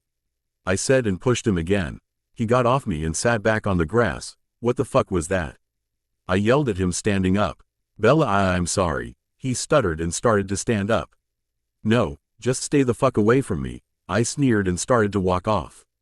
At least let me dry. You home, he said, easily catching up to me. I'd rather walk, I growled and walked faster. I started to walk down the dirt drive. When someone grabbed my wrist, I spun around. Listen, leave me the fuck alone. I don't want anything to do with you, you hear me? Nothing. I stressed the word, nothing, and stormed off. He didn't come after me. When I got to the highway, I started my way to Forks. I stuck out my thumb. Soon a car slowed and I jogged up to it. I poked my head in the window. Hey, I said. Hey Bella, Jacob smiled. Little young to drive? I smirked. No, I turned 16 a while back. Need a lift? He asked. Yeah, that'd be awesome. Could you take me home? I asked. Sure. Jump in, he answered. I yanked open the door and slipped into the car. The ride was silent and soon I was home. I went inside and found a frozen meal in the freezer. I put it in the microwave and leaned against the counter as I thought about that happened today. Stupid Cullen. I was lying on my bed. The uneaten TV dinner was still in the microwave. The silence was all around me and I felt empty. And an overwhelming sadness filled every pore. I didn't know why I was feeling like this, so I was very confused. Fucking Cullen, I cussed, springing out of bed. It was now around 7 o'clock and Charlie was already home. So to avoid being caught, I put my desk chair under the door handle and climbed out my window. He cold air bit at my skin as I climbed down the tree. I looked around to see if anyone noticed, but seeing no one, I started to walk. I wasn't sure where I was going, but soon on the edge of the road was a 4x4 track. Shrugging to myself, I walked down it. I was probably in a state forest of some sort. I couldn't care less. I walked aimlessly and then I came across a stream. It was, for lack of better terms, beautiful. The clear water rushed over the rocks. I sat near the stream. It was raining lightly and it didn't help with my mood. "Fuck you," I sneered at nothing. I looked up and saw a large tree. I got up and kicked it with the sole of my boot. I then kicked it again with my shin. I felt the slight burn of pain as my leg connected with the hard wood. I punched and kicked the tree, letting out frustrated screams every now and again. Soon my knuckles were red raw and the angry cuts on the hand I punched the mirror with looked even worse. I fisted and unfisted my hands and was pleased at the pain that it brought me. I looked around and noticed it was very dark. I didn't want to get lost, so I started the trek back home. It didn't take me long before I was outside my house once more. I easily climbed back up, ignoring the protest in my legs. I slipped my boots off and went to bed. I woke up the next morning, a lovely Monday morning, note sarcasm. I grabbed some clothes and went to have a shower. I stripped and noticed on my shins were large angry bruises. Smiling, I turned on the shower and hopped in. I finished up quickly enough, brushed my teeth and went back into my room to grab my books.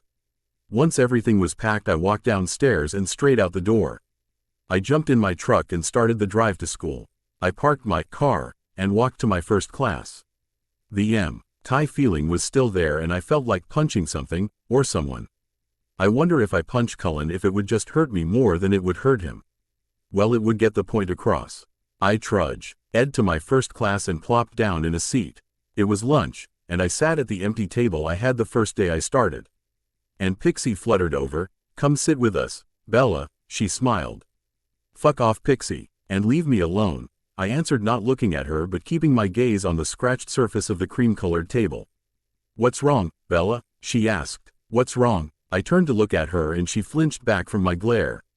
"What's wrong is that you and your stupid family won't stop hounding me," I hissed. "What's wrong is locking me in a basement and judging me. And what's wrong is the fact that I'm talking to a fucking vampire. Do you know how fucked up that is? So just leave me alone. I don't want anything to do with you or your family." I picked up my bag and stormed out of the lunchroom. I walked briskly to my truck and yanked open the door. I roughly threw my bag into the cab and was about to get in when someone grabbed my shoulder, pulled me back and slammed the truck door. The person spun me around and I was face to face with Edward. "What?" I snapped. "What the hell was that?" he asked. "Why did you speak to my sister like that? Your sister should take a hint." I sneered and whacked his hand off my shoulder. "Bella," he sighed, "I'm sorry for what I did yesterday. It was out of place." I scoffed. "You think?" I asked sarcastically. "But Bella," he said, coming closer. "I love you," he whispered. I blinked at shock. The empty feeling and the sadness was suddenly gone and I felt light as air. I shook my head from these moronic thoughts. "I know how you must feel about love, about emotions in general, but please, Bella, don't push me away," he pleaded with me. I just stared at him, and when I didn't respond he lightly pressed his lips to mine. I reached up and lightly kissed him back, and that was all he needed. His lips came crashing down onto mine, my hands found their way into his hair. "I love you," I thought. We pulled away for air. "I love you too," he said breathlessly. I stared at him confused. "You heard that?" I asked, and he nodded. In the distance I heard the warning bell ring. "We better get to class. My teachers already hate me." I smirked and walked off to class. I stared at the moronic words written in the moronic book. "Stupid Jane Austen," I grumbled as I threw "Wuthering Heights" at the wall.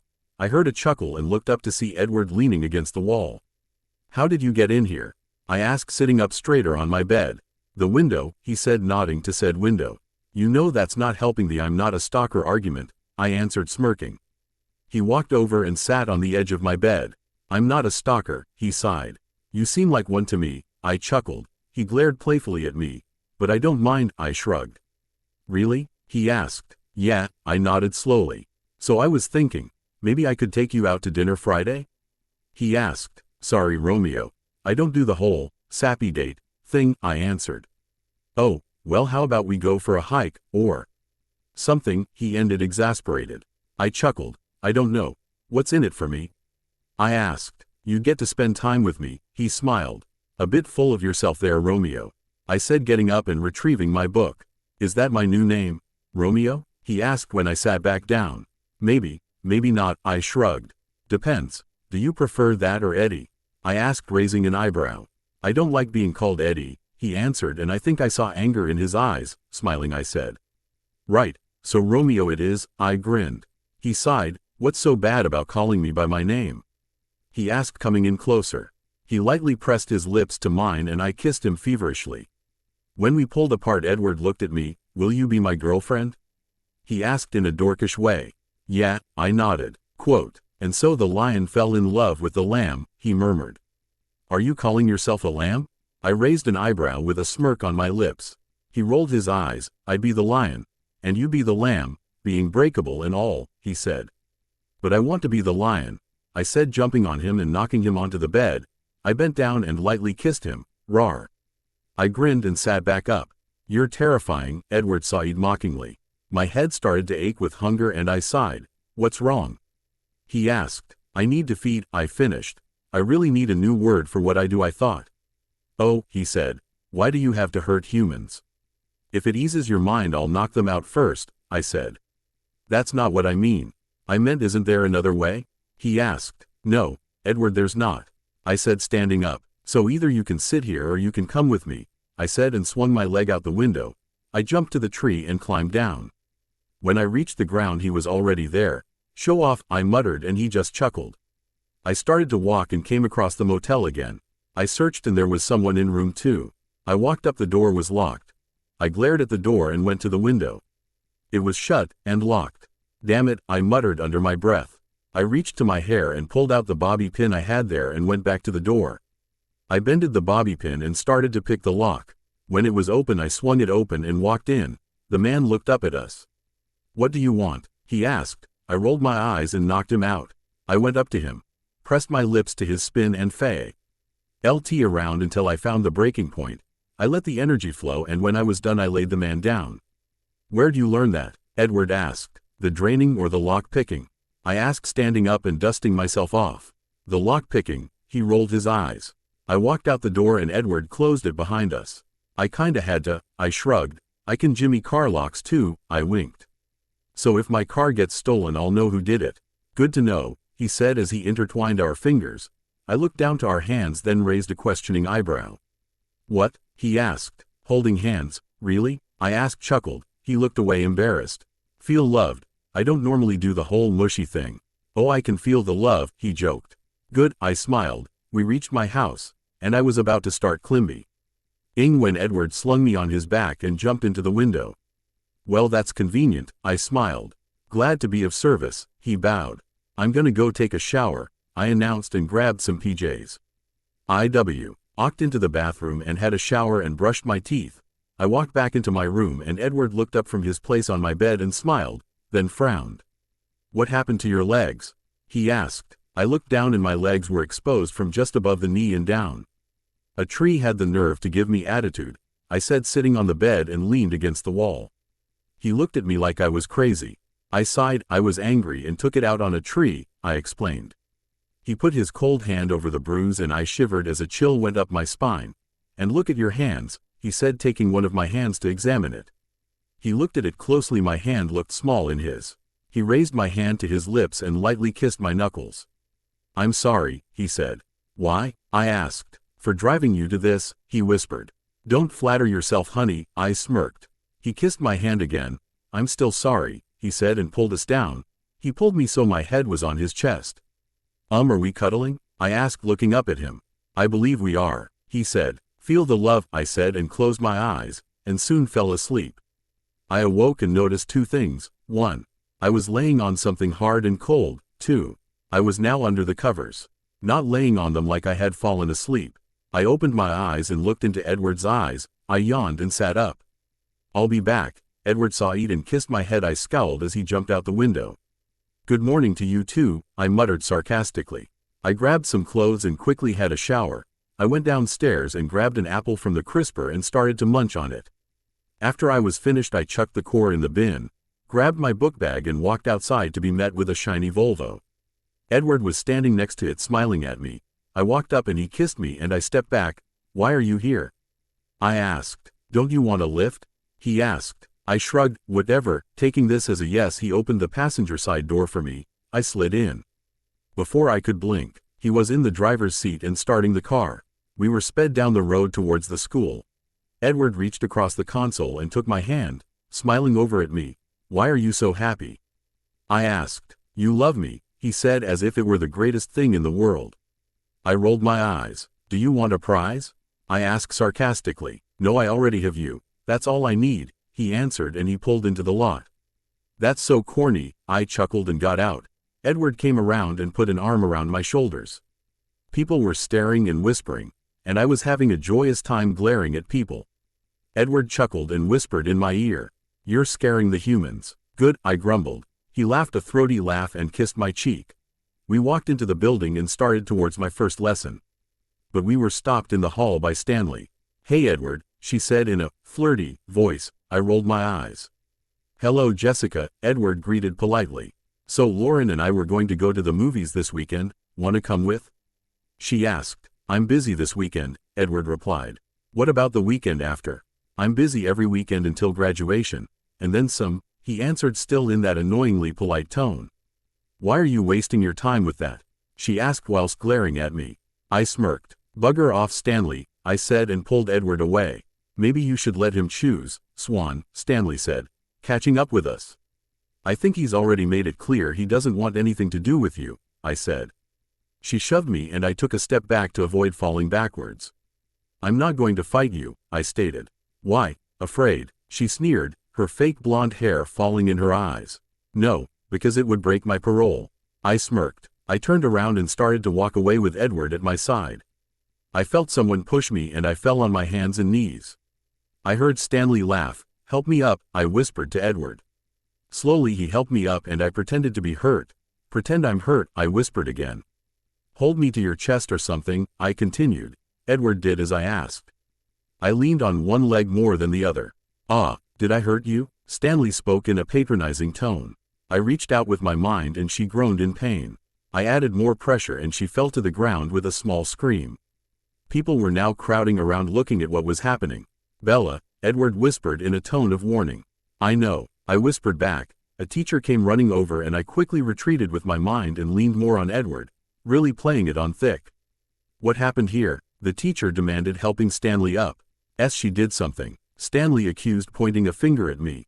"I didn't go anywhere near you," I defended. "Sir," I said, addressing the teacher, "I wouldn't want to break my parole, would I?" "I didn't go anywhere near her," I said, telling the complete truth. "Is that true?" he asked the forming crowd. A stream of "yes" came from the crowd. "Okay, gone all of you," he said. "Jessica, my office." "Now," he said and walked off. Edward and I continued to walk.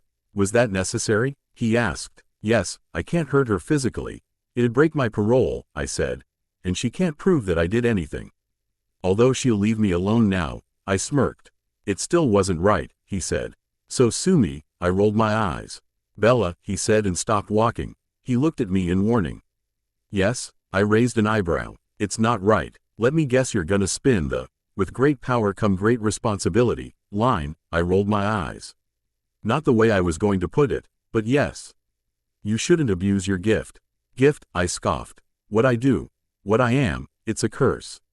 One that I didn't ask for." "I know that, Bella. But you have to deal with what life has handed you." "I'm handling just fine," I snapped and started to walk off to class. "No, you're not. What you did just there was not handling," he said, stopping me. "Listen, I know you're an almighty vampire, but that doesn't give you a right to judge me," I growled. "I'm sorry. I'm trying to help you," he pleaded with me. "Well, you're doing a bang-up job," I replied sarcastically. I maneuvered around him and stormed off to class, resulting in me being late. Again. "You're late," the teacher said as I entered the room. "I know, so why don't you just give me a fucking detention? See if I fucking care." I fumed and dumped my things on my desk. He seemed startled at my outburst and just continued to teach his lesson. Good for him. I dumped my things roughly onto the table. The Cullens looked up in surprise. I sat down and crossed my arms over my chest. Alice looked at me expectantly. If you're waiting for an apology, you'll be waiting for a while, I said. She looked away miffed and her and Jasper started having a hushed conversation. So I'm guess you're over your hissy fit? Blondie said. I glared at her and said, watch the way you speak to me. Or what? She scoffed. I rolled my eyes. We're going through this again? This, I answered and attacked her mind. She hissed in pain and growled at me. I laughed. Watch it, human. I'll snap you like a twig, she growled. Oh, I'm so scared, I said sarcastically. She growled again and stood up. Her eyes were a flat back and it looked as if she was about to jump across the table and drain me dry. I laughed at how riled up she was. She growled and Emmett put a hand on her shoulder. She looked towards her husband and huffed, walking out angrily. I laughed and took a bite of my sandwich. Classic, I laughed. Messing with Rosalie like that is a health hazard, Edward sighed. Care factor, 0, I mumbled. Someone tapped me on the shoulder and I turned around. Mike was standing there. Yes, I raised an eyebrow. I heard Jessica got suspended, he said casually, as if he came over here to just tell me that. I rolled my eyes. And? I asked. I was kinda wondering if you'd like to go out Saturday? He asked. Oh, my God. Well, aren't you a waste of 4 billion years of evolution? I scoffed. No, Mike. You annoy the fuck out of me. Piss off, I said and turned back to my food. I heard him huff and walk away. If you want to kill him, I said to Edward. I don't object, I laughed. I don't think that killing Mike Newton would be wise, he muttered. The bell rang and I trudged to biology with Edward tailing next to me. I smiled. I had a stalker. We sat down in class and the teacher put the overhead projector on and told us to start writing out notes. The entire class groaned and I rolled my eyes. Soon it was the last lesson of the day, thank God. After gym I walked automatically to Edward's Volvo. I held my hands out for the keys and he looked at me strangely. I'm driving, I said. No way, he shook his head. Give me the keys. Nope. You're my bitch, now give me the keys. I could hear Alice laughing from 2 cars down. While he was in shock I grabbed the keys and jumped in the front seat and started the car. Edward quickly got into the passenger side. I smirked at him as I pulled out. I sped down the streets with a sadistic smile on my face. I eased into the drive and got out. I chucked the keys to Edward as I walked up to the door. I turned around. Ya coming in? I called. He quickly ran up. I laughed and unlocked. So I'm your bitch, EH? Edward asked when we were sitting in the kitchen. Yup, I smirked. What does that make you? He asked jokingly. Man, you couldn't afford me. Sorry, I said, turning around and heading towards the living room. He easily caught up with me, pulling me into a kiss.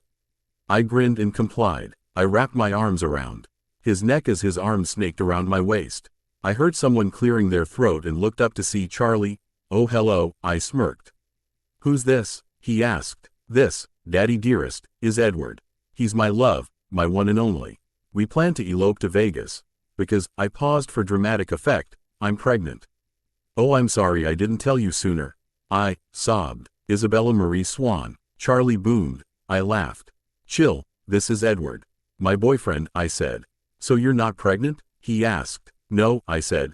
Gosh, nothing gets past this one. It's nice to meet you, sir, Edward sighed with perfect politeness, and F. Or a split second I swear I could read Charlie's mind. How did she get such a nice young chap?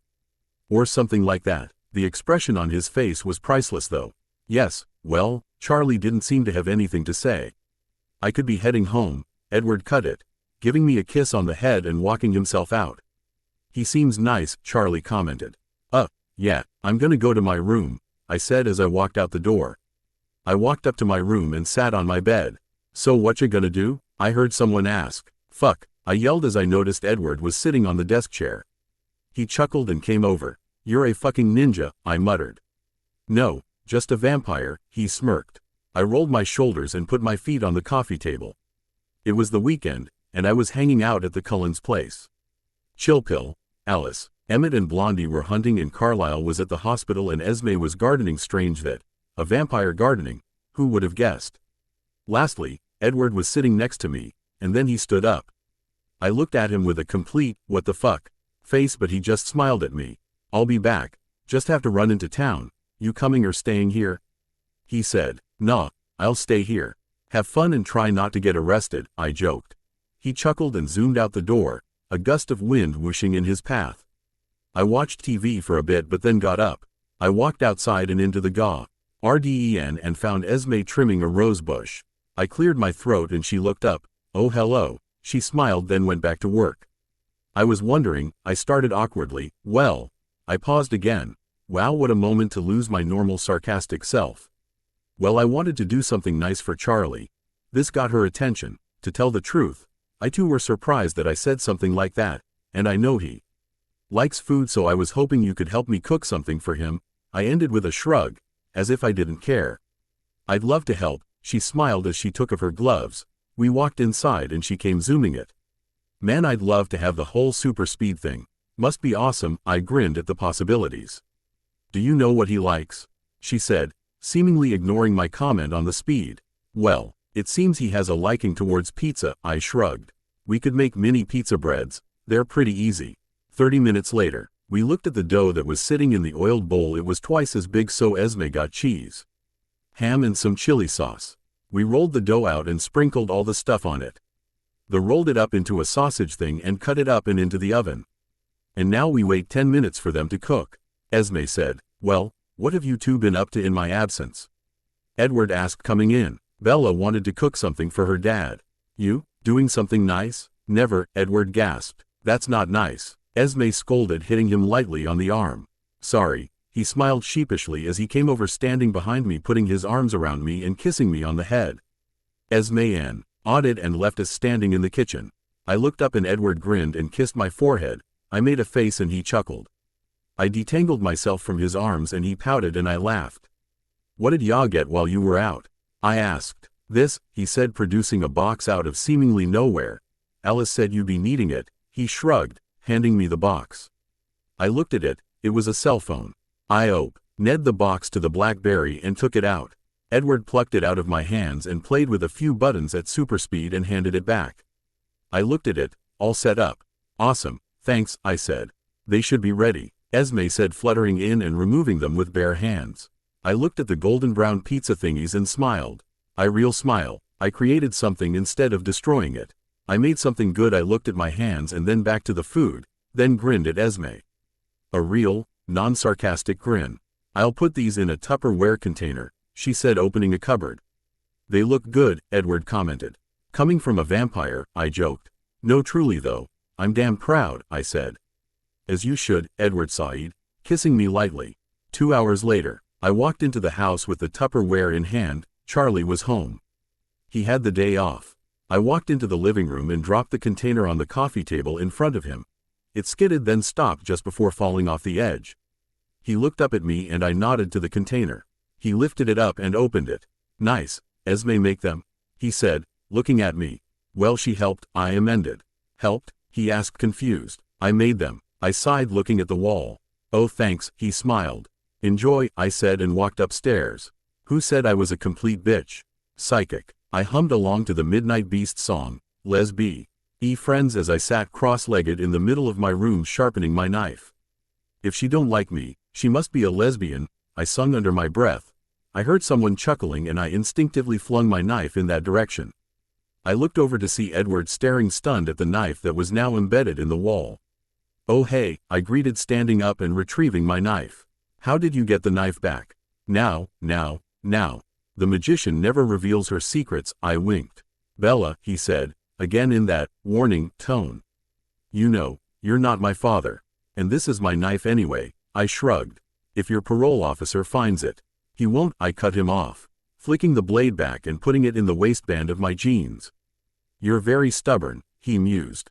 "Just figured that out," I smirked, and walked to the window and swung out. "Where you going?" Edward asked. "Already on the ground. Meeting someone," I said and started to walk. "Who?" he asked, easily keeping pace with me. "Not sure yet," I answered as I took a turn into the forest. "How can you not know?" he asked as he lifted a fallen tree for me. "Who said chivalry's dead?" "I have a feeling that someone psychic is in the vicinity," I said. "Other than yourself," he stated. That statement didn't even deserve a sarcastic comment, so I left it be and rolled my eyes instead. "Ah, Bella, I see you found me easily enough," I heard a voice. I looked to my left and a man stepped out of the trees. "Creed," I said, stepping forward in front of Edward. "What are you doing here?" I asked. "Seeing you, of course," he smiled. "But who's this?" He cocked his head to the side. "Stay away from him," I hissed. He raised his hands. "Relax," he smirked. I stared at him and he took another step forward. I put a little pressure on his mind and his eyes narrowed, just a warning. He looked behind me, to Edward. "Come here," he commanded. Edward made a move. "No," I growled. Creed chuckled and Edward stopped. I took a step forward and he raised his fist. I bumped it respectively. "You are the most confusing person I've ever met." Edward shook his head. "Edward, this is Creed. I wouldn't trust him as far as I could throw him, but he helped me out once. He's an alright guy." I shrugged. Edward chuckled. "So what's his magical power, huh?" he asked. "Mind control," Creed smirked. "Yes, he's getting better at it too." I elbowed him before walking back over to Edward. "How long are you in town for?" I asked. "Not long. I'm scoping the area, so perhaps in the future I can do a little dream walking," he winked. "Dream walking?" Edward asked. "Yeah," Creed said. "Psychics can leave their bodies and walk around, unnoticed by normal people, unless they want to be seen, that is." "You did tell me that," Edward sighed to me. "Thanks, Creed." "Really?" I glared. "Pleasure," he smirked, then turned to walk away. I shook my head. "Freak," I muttered, as we started to walk. "Coming from you," Edward chuckled. "Keep going and I'll slap you with a cheese grater," I muttered. BPOV. I was sitting on my bed, my back against the headboard, listening to Cherry Pie by Warrant. An old song, but I liked it, so sue me.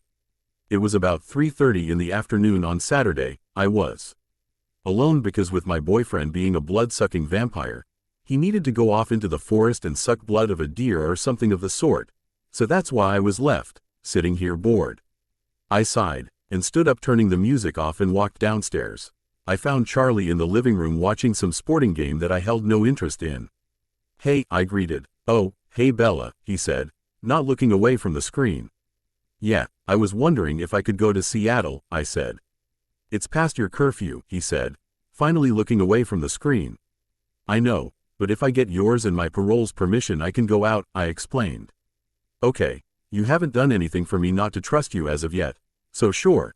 Go call your parole officer," he said, turning back to the screen. "Cool," I said and went back upstairs. I grabbed my phone and dialed. "Hello, Nick speaking," Nick said when he picked up. "Hey, it's Bella Swan," I said. "Sure. Hey, what's up?"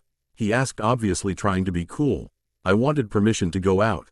I want to go shopping in Seattle," I said. "Okay, you haven't broken parole as of yet, so I don't see a problem. I'll just put in the database and you're good to go," he said, while I mentally snickered. "Haven't broken parole, that you know of." "Great, CYA," I said and flipped my phone shut. I grabbed my bag and put the money Edward gave me in my wallet. I know, it's strange. He just gave me a heap of money. For no reason. I didn't see a reason to object. I changed from my baggy sweats into my favorite ripped jeans and a black tank top and put a pair of Converse on. That somehow appeared in my closet one afternoon. I blamed Alice. I picked up my bag after putting my shoes on and grabbed my keys off my bedside table. I went downstairs and popped my head into the living room. CYA. "Be back whenever," I called. "Have fun," he waved distractedly. I smirked at the apparent trust he had in me as I walked towards my truck. I got in and started it up and started the excruciatingly slow drive to Seattle. I came into the city and was waiting impatiently at a traffic light. I tapped my fingers on the steering wheel when finally it changed color. I found a park and got out. After locking my sorry excuse for a car, I started my way down the street. I went into a few stores, more expensive stores that I was used to. I was flipping through a rack of shirts when a woman came up to me. "Do you need a hand?" she asked with false happiness. "I'm fine, actually," I said, not bothering to look up at her. I chose a top to try on and went into the dressing room. When I came out, the woman was standing there. "That looks great on you," she smiled. "I know you get paid to say that, so I'll buy the top even if it looks like shit," I said and laughed, and went back into the dressing room to change back. When I came out, the woman seemed to finally take in what I was wearing. "I do believe there's a cheaper store down the street," she said with a slight glare. "But I do like it here," I said mockingly in a British accent. She sighed. "I don't think you'd be able to afford anything here," she said, looking me up and down again. "And I think you're incredibly rude, so let's call it even," I said and made my way to put the shirt back. I moved over to the jeans. I was looking through them when I saw a pair of designer ripped jeans. I immediately wanted them. I turned around to see the woman behind me. "You like to hover, don't you?" I asked as I walked back to the change room. I tried them on and looked in the mirror behind the door. I quickly changed back and walked to the counter. The woman who seemed to enjoy following me around the store came to sell me the jeans. She smiled arrogantly as she looked at the tag. "That'll be $98.99, she said as she typed it into the cash register. "Here," I said, handing her a $100 bill. "Keep the change. Consider it a tip. For being oh so helpful," I said sarcastically. She frowned and quickly put my purchase in a bag. "Thank you," I said, taking it from her. "I found a music store, I bought a few CDs, and I decided I liked having money." Smiling to myself, I decided I'd treat myself to dinner. So I started to look for an acceptable restaurant I saw an alleyway, and being a reckless soul, thought I might see if I can get to the next block over. Carrying my few bags, I walked confidently through the alleyway. I heard a clatter of a can hitting the cement and looked behind me to see 3 men following me, obviously drunk. I sighed and continued to walk. Then as I rounded a corner, I saw another 2 men. They called out to the men behind me. I looked down and tried to invade them. They didn't want any of that. "Where do you think you're going?" one said, grabbing my arm. "Leave me alone," I mumbled, pulling my arm out of his grasp. "I don't think so, sexy," another one slurred. They made a circle around me. I decided to have some fun and made my face into a frightened mask. "Please just leave me alone," I whimpered. They just laughed. One stepped closer and pulled me against him. "Not happening, honey," he mumbled, and I struggled. "Feisty little thing," he laughed to his friend. My frightened mask was gone as I laughed and smirked. He looked at me as if I were crazy. "You have no idea," I said, and kneed him in the groin. He groaned and hit the ground. Another came at me and I swung at his jaw and he hit the ground as well. Suddenly 2 arms were constraining me as another man came into my view. He roughly grabbed my face and moved it side to side. "Where'd y'all learn that? Huh? Self-defense class?" he slurred. "No," I growled, shaking my head free of his grimy grip. "My years in prison," I said as I kicked backwards, getting him in the groin out of pure luck. He lost his grip on me, so I spun to punch the other one holding me. The third guy punched me in the back and I fell to the ground. He was quick to flip me over and get on top of me. I reached up and punched him, and then I was on top. I punched him repeatedly before standing up. I was cracking my knuckles when the guy the first kneed in the groin came from behind me, grabbing me around the waist. "Just give up," I yelled, frustrated as I spun arrow. And punched him in the gut. He stepped back and I kicked him, my shin connecting nicely with his jaw. "Anyone else want to go?" I asked them. Once they regained their composure, they got up and ran away. That's what I thought. I yelled after them. I dusted myself off before picking my bags up. I heard a car speeding down the alleyway and I turned around to see a silver Volvo. Out hopped Edward. He was next to me in a flash. "You're a bit late," I said. He pulled me into a hug. "Thank God you're safe," he breathed. "Why wouldn't I be? I'm perfectly capable of looking after myself." "Ya know," I mumbled. He just chuckled. "Okay, Bella. Whatever you say." I stepped back, miffed. "Well, since you're here, you may as well take me to dinner," I said. "I thought you didn't do dates," he said as he opened my door. "I don't," I answered when he got in. "Let's think of it as retribution for not coming to my rescue," I said. "Oh, I'm terribly sorry," he said, in mock remorse. "As you should be," I nodded. He pulled up outside an Italian restaurant. He came around and opened my door, offering me his hand. I rolled my eyes and got out and walked up to the front door. He opened it and we went inside. The hostess was waiting and looking hungrily at Edward. Glaring at her, I quickly took his hand. Her smile instantly faded. I smiled triumphantly. I heard Edward chuckle. "Table for 2, he said, handing over a few notes. The lady took us to a booth at the back and we sat down. Soon a waitress came over. "What would you like?" she asked, only looking at Edward. "Bella?" Edward asked, looking at me. I quickly glanced at the menu. Picking the first thing I saw. "Mushroom ravioli," I said. "And I Coke," I added, before she could ask. "And how about you?" she asked, looking at Edward after writing down my order. "Nothing, thank you," he said, only glancing at her. I smirked at her as she walked away. "You seem to have a slight problem when other women look at me," he said, amused. "Oh, shut up," I mumbled. The waitress came back with my drink. "You sure there's not anything I can't get you?" she said, flipping her fake blonde hair. "No, thank you," he said. "Okay, let me know," she said, and walked away again. "Bloody skank," I muttered. Edward chuckled. Don't worry, I prefer brunettes, he reassured me. Oh, great, so I have to fight Jessica Stanley for you then? I said as I sipped my Coke. Oh, God no, he said, seemingly appalled. It was my turn to laugh. So how was your hunt? I asked casually. He suddenly stiffed and looked down. Okay, note to self. Don't ask about boyfriend's eating habits, got it, I said. No, I just didn't want to frighten you, he explained. Frighten me? I said as I choked on my drink. I coughed and had a mouthful of Coke. You think you could frighten me? I laughed. Don't think so, I smirked. Fine, he glared playfully. It was great. A few bears, mountain lions, he said. So the usual then? I asked. He just shrugged. Sounds fun, I mused. You're strange, he smiled. I haven't even started, I winked.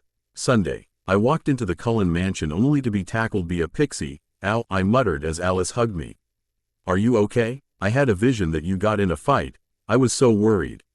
Help, I screamed. I'm being attacked by a pixie. I said. Alice just laughed. You're fine, she laughed and got off me. Thank you, I sighed, standing up. Bella, Emmett, came into the hall to greet me. Heard you go into a fight, he jeered. Shush or you're next, I threatened playfully. He laughed. Bella, I heard Edward say as he came down the stairs. I smiled as he came over and kissed me lightly on the lips. Why hello there, I said, wiggling my eyebrows suggestively. Edward chuckled. What do you want to do today? He asked. I hummed thoughtfully. Video games? I asked. Score, Emmett said and pulled me away from Edward. I laughed and followed him to the living room. 2.5 hours later. I don't like playing with you, Emmett said. Why's that? I asked as I killed him again. Because you keep killing me. He complained loudly. What can I say? It's a natural talent, I smirked. BPOV. I woke up sluggishly and sat up. I noticed that I was alone in my bed. I swung my legs out of the bed and looked out the window, expecting to see Edward waiting for me like normal, but the road was empty. Lazy bastard, I muttered, grabbing my new jeans with a black tank top and a leather jacket as well as some underwear and a bra. I had a quick shower and got dressed, throwing my hair into a messy ponytail. I grabbed my keys and went downstairs. I opened the door to be met by frost and ice. I grinned, running down the stairs and jumping on a patch of ice, skidding my way to my truck. I grabbed onto the side to stop myself and jumped in, gunning the engine to life. I drove slowly to school. No reason to start a 6-car pileup, and eventually pulled into the lot. I spotted Edward and his family across the lot and walked over to meet them. Hey Bella, Edward greeted. Hey, I responded. Sorry I couldn't pick you up. Emmett dragged me hunting and by the time we got back it was time to leave for school, he explained. Don't sweat it, I shrugged. Love the jeans Bella, Alice commented. I didn't think I'd see the day, I muttered as the bell rang. I walked off to class without another glance. In class. Sir, may I please be excused? I asked, completely polite. Of course, the teacher said, dumbfounded at my attitude. Thank you, I said, standing up and walking out. I quickly walked to my locker and grabbed 2 permanent markers. I walk Ed down to some faraway lockers and wrote in the style of a true graffitist, Edward Cullen is the bomb, I said, drawing a bomb under it. I stepped back, admiring my work before picking Edward's lock and placing the markers inside. Then returned to class. Lunch. Edward Cullen, please report to the principal's office, the voice came over the intercom. Edward stood up and I couldn't help it and started to laugh. What? Edward asked. Just go, you'll find out. Just before lunch ended, Edward came back.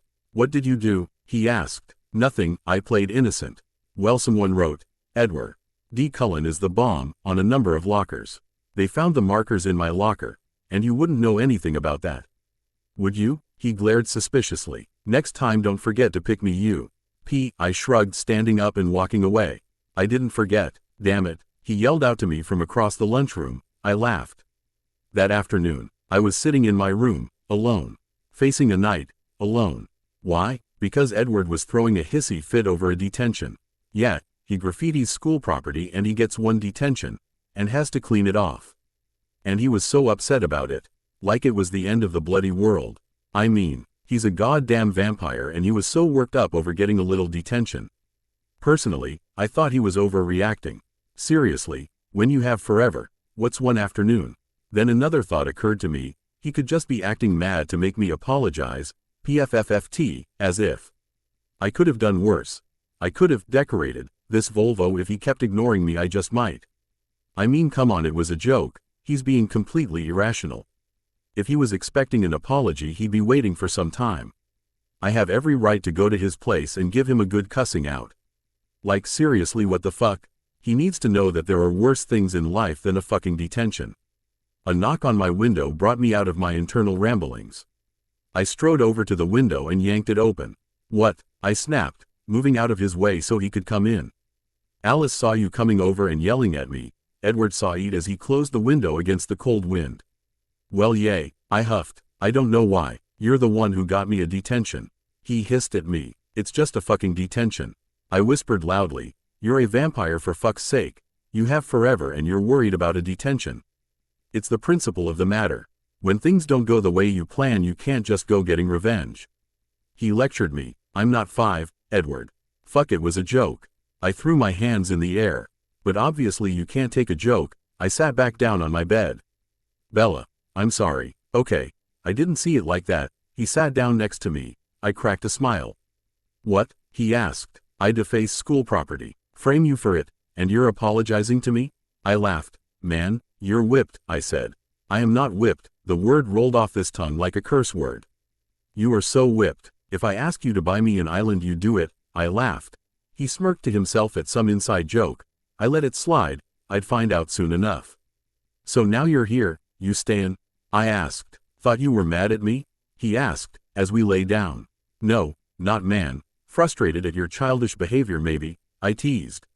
My childish behavior? He asked. Yup, good night. I smiled and snuggled into his side. His arms snaked around my waist as I fell asleep. I woke up and went to the window. A shiny Volvo was waiting in the drive. I laughed and went to get ready. That weekend, I smothered the bread in jelly, and the other piece in peanut butter. Slapping them together, I smiled at my lunch. I cut it in half and started to walk to the living room to enjoy my epically awesome lunch in front of the TV. Just as I was leaving the kitchen, I was bowled down, my lunch flying in the air and landing smack bam on Emmett. I fell to the ground with an oomph. Ew, Bella, what is this? Ed yelled, pulling the sticking bread off his head. My lunch, I yelled from my spot on the ground and sucked in a pained breath. You jerk. You broke my ribs, I screamed at him. That caught Edward's attention and came flying in to help me up. Oh, piss of, I'm not a cripple, I said, brushing him off. You're going eat this stuff, he said, sniffing it. Well, not now, I'm not, I glared at him. Bella, yo, you should go to the hospital, Edward sighed, worried. I'm fine, Edward, I muttered and went back to the bench to make another sandwich, ignoring the burning in my ribs. Bella, please, just humor me, Edward pleaded. It's so gross, Emmett whined, still examining the pieces of bread. Bella, you said he broke your ribs. There might be splinters, Edward continued. I mean, you really eat this stuff, Emmett exclaimed. Bella, please, Edward dragged. Holy mother of grape juice, shut the fuck up, I screamed. I spun on my heels. Yes, Emmett, it's disgusting. Get over it. Edward, I'm fine, I growled. Bella, please, at least let a doctor have a look, he continued to plead. Fine, I huffed, throwing my half-made sandwich in the sink. Let's go, I said and stormed to his Volvo. I slammed the door shut as I waited for Edward to catch up. Please don't be mad at me, Edward sighed, as he started the car. I huffed childishly and looked out the window. Edward sighed as we zoomed down the road. We entered the emergency room and Edward walked up to the desk. I'd like to see my father, please. Dr. Cullen, Edward sighed. The lady at the desk, she nodded and pressed a button, talking into a microphone thing. Soon Carlyle breezed in and ushered us into a room. I stood at the door, waiting to leave. What seems to be the problem? Carlyle asked, smiling at us both. Well, Eddie's overreacting, I muttered. Bella thinks she may have broken a rib. Edward ignored me. How? Carlyle asked, concern filling his eyes. Emmett ran into me, completely destroying my lunch in the process, mind you. Well, will you let me take a look? Carlyle asked. I crossed my arms. I'm perfecting fine, I complained. You all need to take a chill pill. I rolled my eyes. Bella, Edward sighed, pinching the bridge of his nose. Stop worrying. You'll go gray, I smirked. He sighed and looked at Carlyle with pleading eyes. Aren't you in pain, Bella? Carlyle asked. Had worse, I shrugged. With every breath my ribs screamed in protest.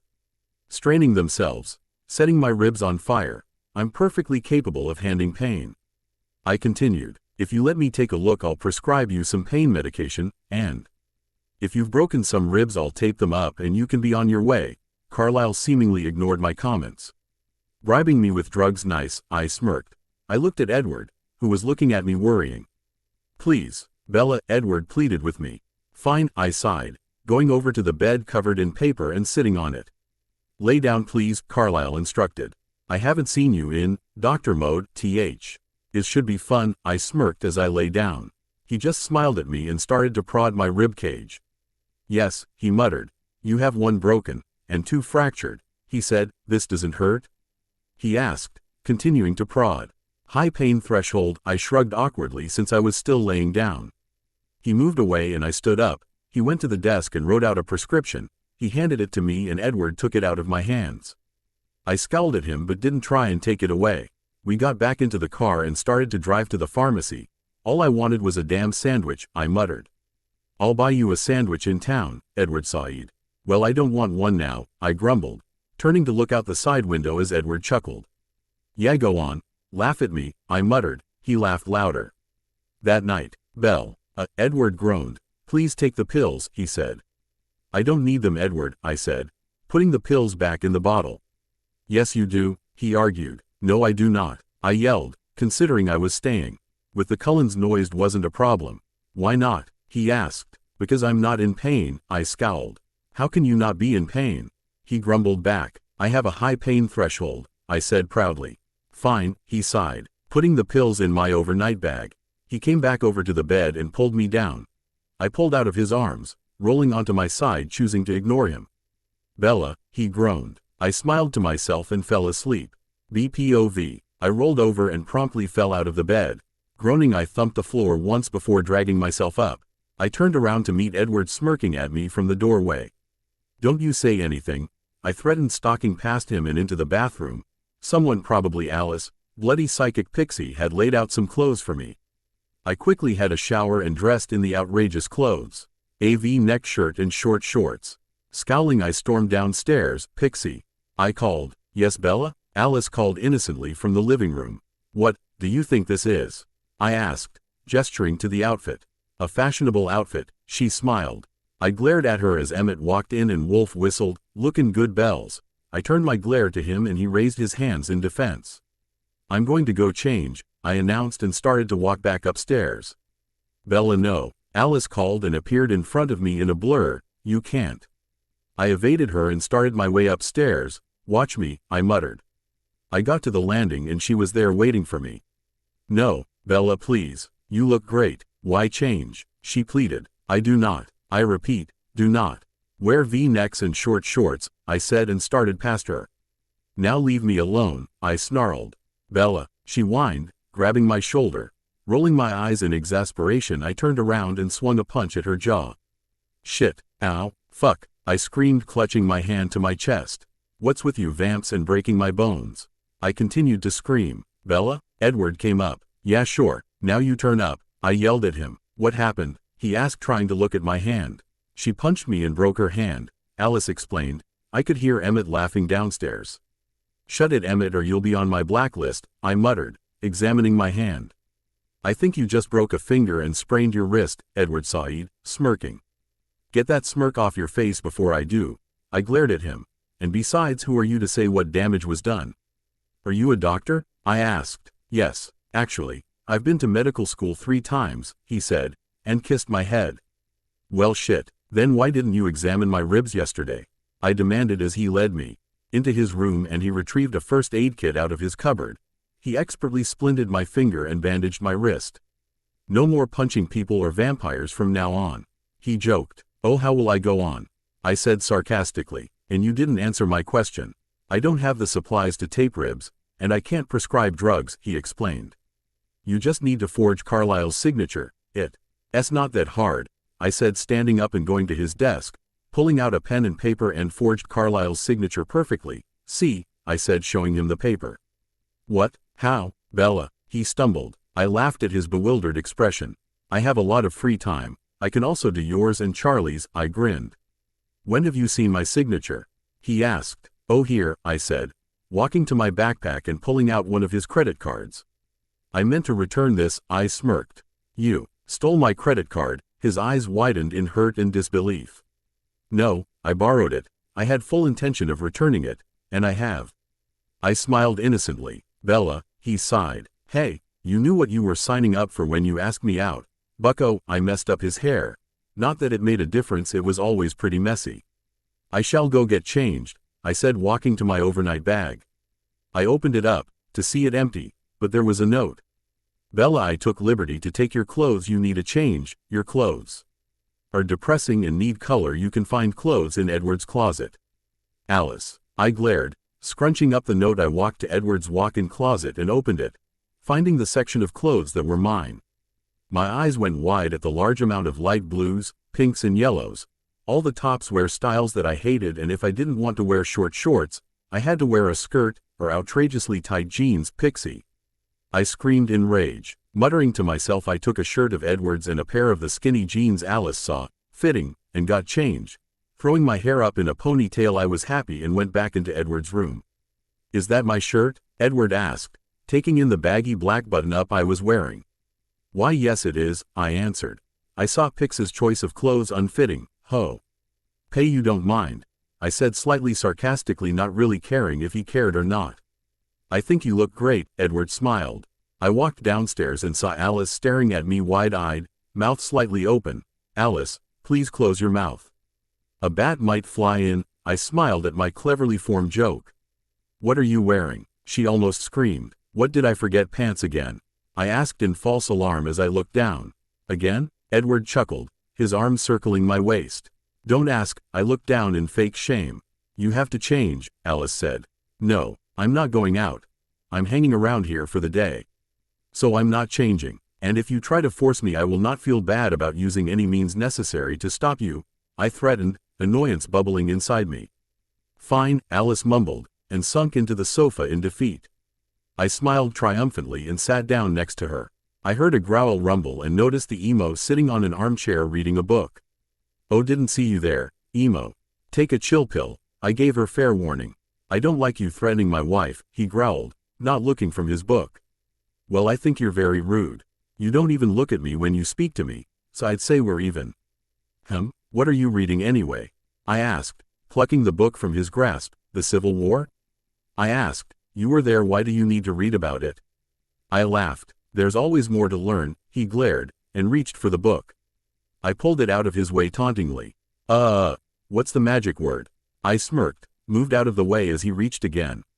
Please, give me my damn book, he growled, jumping up. I laughed. It's like an angry kitten. I rejoiced. Here, I said, tossing him his precious book. Thank you, he growled. Sitting back down and returning to his book, I went to the Ove seat where Edward was sitting and sat next to him. You really shouldn't anger him, Edward whispered to me, even though I knew Jasper could still hear him. What's he gonna do, suck my blood? I whispered back. Don't tempt me, Jasper spoke up from the other side of the room. You know what they say about eavesdroppers? They're bound to hear something they don't like, I retorted. I was the leader of a vampire army. One human isn't much of a problem for me, he glared at me. That's not what Maria told me. I raised my eyebrows, my smirk growing into a taunting grin. Just shut up, he growled. Yes, sir, I saluted him. Arg. He slammed his book down and stormed out of the room. Run, Jasper, run, I yelled after him in a southern accent. I heard something shatter from upstairs. I laughed. Why do you always do that to him? Alice asked. It's fun, I shrugged. Alice huffed and went upstairs to check on the emo. You find it fun to anger a vampire? Edward asked, pulling me closer. Vampire? More like a kitten, I snickered. Hey guys, Emmett said. You still owe me a sandwich, I glared playfully. I am not touching any of that icky human food, he shuddered dramatically. Because a grizzly is so much better, I rolled my eyes. Don't knock it till you try it, he said, setting up a video game. Can't wait, I scoffed. I do have a question. Shoot, he replied, logging into Xbox Live. Well, Edward's mind-reading range has gotten better and Alice's vision's clearer. Why hasn't your power gotten stronger? I cocked my head to the side. My power is being strong, he announced proudly. But everyone has that. My eyes went wide. Oh my god. Emmett's a human, I gasped in fake shock. I am not, he whined, Take it back. I'll take it back when you make me a sandwich, I smirked. Fine. He shot up and stomped to the kitchen. Not too much peanut butter. I called out. You're truly evil, Edward chuckled. That's why you're with me, I shrugged. Looking at him, he lightly kissed my lips. True, he murmured. That night, I was lying in my bed back at Charlie's. I was waiting for Edward. He said he'd be back in 10 minutes. Just then, he came in. His hair was windblown from running and his shirt was a mess. I laughed at his chaotic appearance. What? He whispered, coming over and laying down next to me. You look like you just wrestled with a mountain lion, I chuckled. Well, he trailed off. Oh my God, did you really just wrestle with a mountain lion? I asked. Yeah, he shrugged. You're so my soulmate, I laughed. Next day, what do you think you're looking at? I glared at the girl in front of me who turned back around again and started to whisper to her friend. Rolling my eyes, I started to doodle on my notebook. Well, Miss Swan, the teacher asked. What was the question? I asked. The annoying girls in front of me started giggling. Who was the brains of the Italian unification? The teacher asked again with a huff. Cavour, I answered without hesitation. See, correct, he stuttered and went back to teaching and I went back to doodling. And the bitches went back to whispering. Those girls aren't paying attention. Why don't you ask one of them a question? Brittany, who was the soul of the Italian unification? The teacher asked one of the whispering girls in front of me as I stared in surprise. It had to be a coincidence. I don't know, the girl mumbled. Pay attention. Lunch. Edward, I whined sitting down. I think I have the power of mind control. I wiggled my eyebrows. What makes you say that? He asked, obviously just humoring me. Ought the teacher should ask this annoying bitch in my world history class a question, and he did. I whispered like we were plotting world domination. Speaking of the pointless class they call world history, where's the pixie today? I asked. Her and Jasper went hunting, Edward explained. Skipping. I shook my head and tsked. Because you're the poster child for good attendance. He rolled his eyes. For your information, not once have I ever skipped a class, I announced proudly. That night, I slowly inched my way out my window and down the tree. Landing almost soundlessly on the ground, I made my way down the deserted street. The air was crisp and clean, burning its way into my lungs. I found a nicely sized house a few blocks away from my own and peered in the window. Bella, I spun around, fists up, ready to defend myself. Shit, Edward, what the hell? I asked. I followed you from your house, he said as I turned back around and looked back into the window. I say again, you're a street Alker, I said, and I pushed the window open, pausing to grin at Edward. The first slinked in and up the stairs. I turned to see Edward following me. I raised an eyebrow. He just shrugged. I continued my way up the stairs and into one of the bedrooms. I didn't bother with my usual theatrics and knocked the sleeping person unconscious. I went over and pressed my lips to the back of their neck. Within 2 minutes I was feeling a lot better. We sneaked our way back out the window we came in and walked back to my place, hand in hand. The hopeless romantic of a vampire made sure of that. Okay, let me get this straight. I managed through my laughter. You're a vampire, immortal soul, the living dead. And on the weekends you play baseball, I snickered. So I'll take that as you're not coming, Edward assumed. What, and miss vampire baseball? Never. Count me in, I said, reaching up to kiss him quickly before turning back to my breakfast. I finished up and shrugged on my jacket. Edward and I made our way outside to his car and we sped to school. When we arrived I got out and saw Alice and Jasper were back. She fluttered over to me. Did I miss anything in history yesterday? She asked. Nothing you didn't live through, I answered without missing a beat. Lunch. And that's why I think I can control minds, I summed up with a triumphant smile. You're a loony, Jasper mumbled. Keep going and I'll throw a suicidal teen at you, I glared and continued my conversation with Alice. So anyway, now I know this, who knows what else I could do? I raised my eyebrows with a smirk. Totally, Alice agreed. That night, since it was Friday, Alice arranged with my father and parole officer to let me stay the weekend, again. What's happening, Carlisla? I grinned as he walked into the living room coming home from the hospital. I'm staying the weekend, I continued, and I'm joining in on your baseball game, I finished. Well, watching, Edward butted in and I rolled my eyes. You're a worry wart, I accused. I just don't want you to get hurt, he said. Brushing my bangs out of my eyes and behind my ear, annoyed I shook it back out and smirked triumphantly at Edward. He chuckled and kissed me. I eagerly kissed back before pulling away. "Hey Bella," Emmett said, entering the room. "Yo," I greeted, offering my fist, which he bumped respectfully. "Heard you were joining us for baseball. Can't wait," he grinned, his dimples showing themselves. "Me too. Should be entertaining," I mused. "You bet," he boomed. "I'm gonna go hunt. Gear up for the game," he said and zoomed out too fast for my eyes to follow. "You guys really take this seriously," I laughed. "Well, it's the American pastime," Edward shrugged. "And you're all just the average American vampire family," I teased. "Something like that," he chuckled, kissing me gently on the lips. A book slammed shut and the chill pill stormed out of the room without a word. I looked at the door he just disappeared into and looked to Edward. I know I tease him a lot, and generally give him a hard time. But I'm only joking around. And he hates me, I scowled. "He doesn't hate you," Edward disagreed. "Oh yeah? Well, that's what it looks like," I muttered. "He hates himself," he said, intertwining our hands. "What's that meant to mean?" I asked, looking up at him. "Whenever you're around, it's harder for him to control himself. He's newer to our diet than the rest of us. Normally at home, he has a break from the bloodlust. But you're almost constantly around, testing him. Granted, he does hold some irritation towards you, but mostly he's angry with himself for being, as he sees it, weak." Edward explained softly. "And it doesn't help that I'm taunting him," I pursed my lips. "No, it doesn't. Anger usually adds to the thirst," Edward agreed. "Well, I hope he's not waiting for an apology," I said.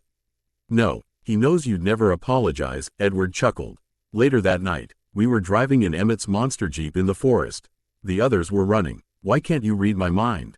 I asked. "I don't know," Edward mused, obviously caught off guard from my random question.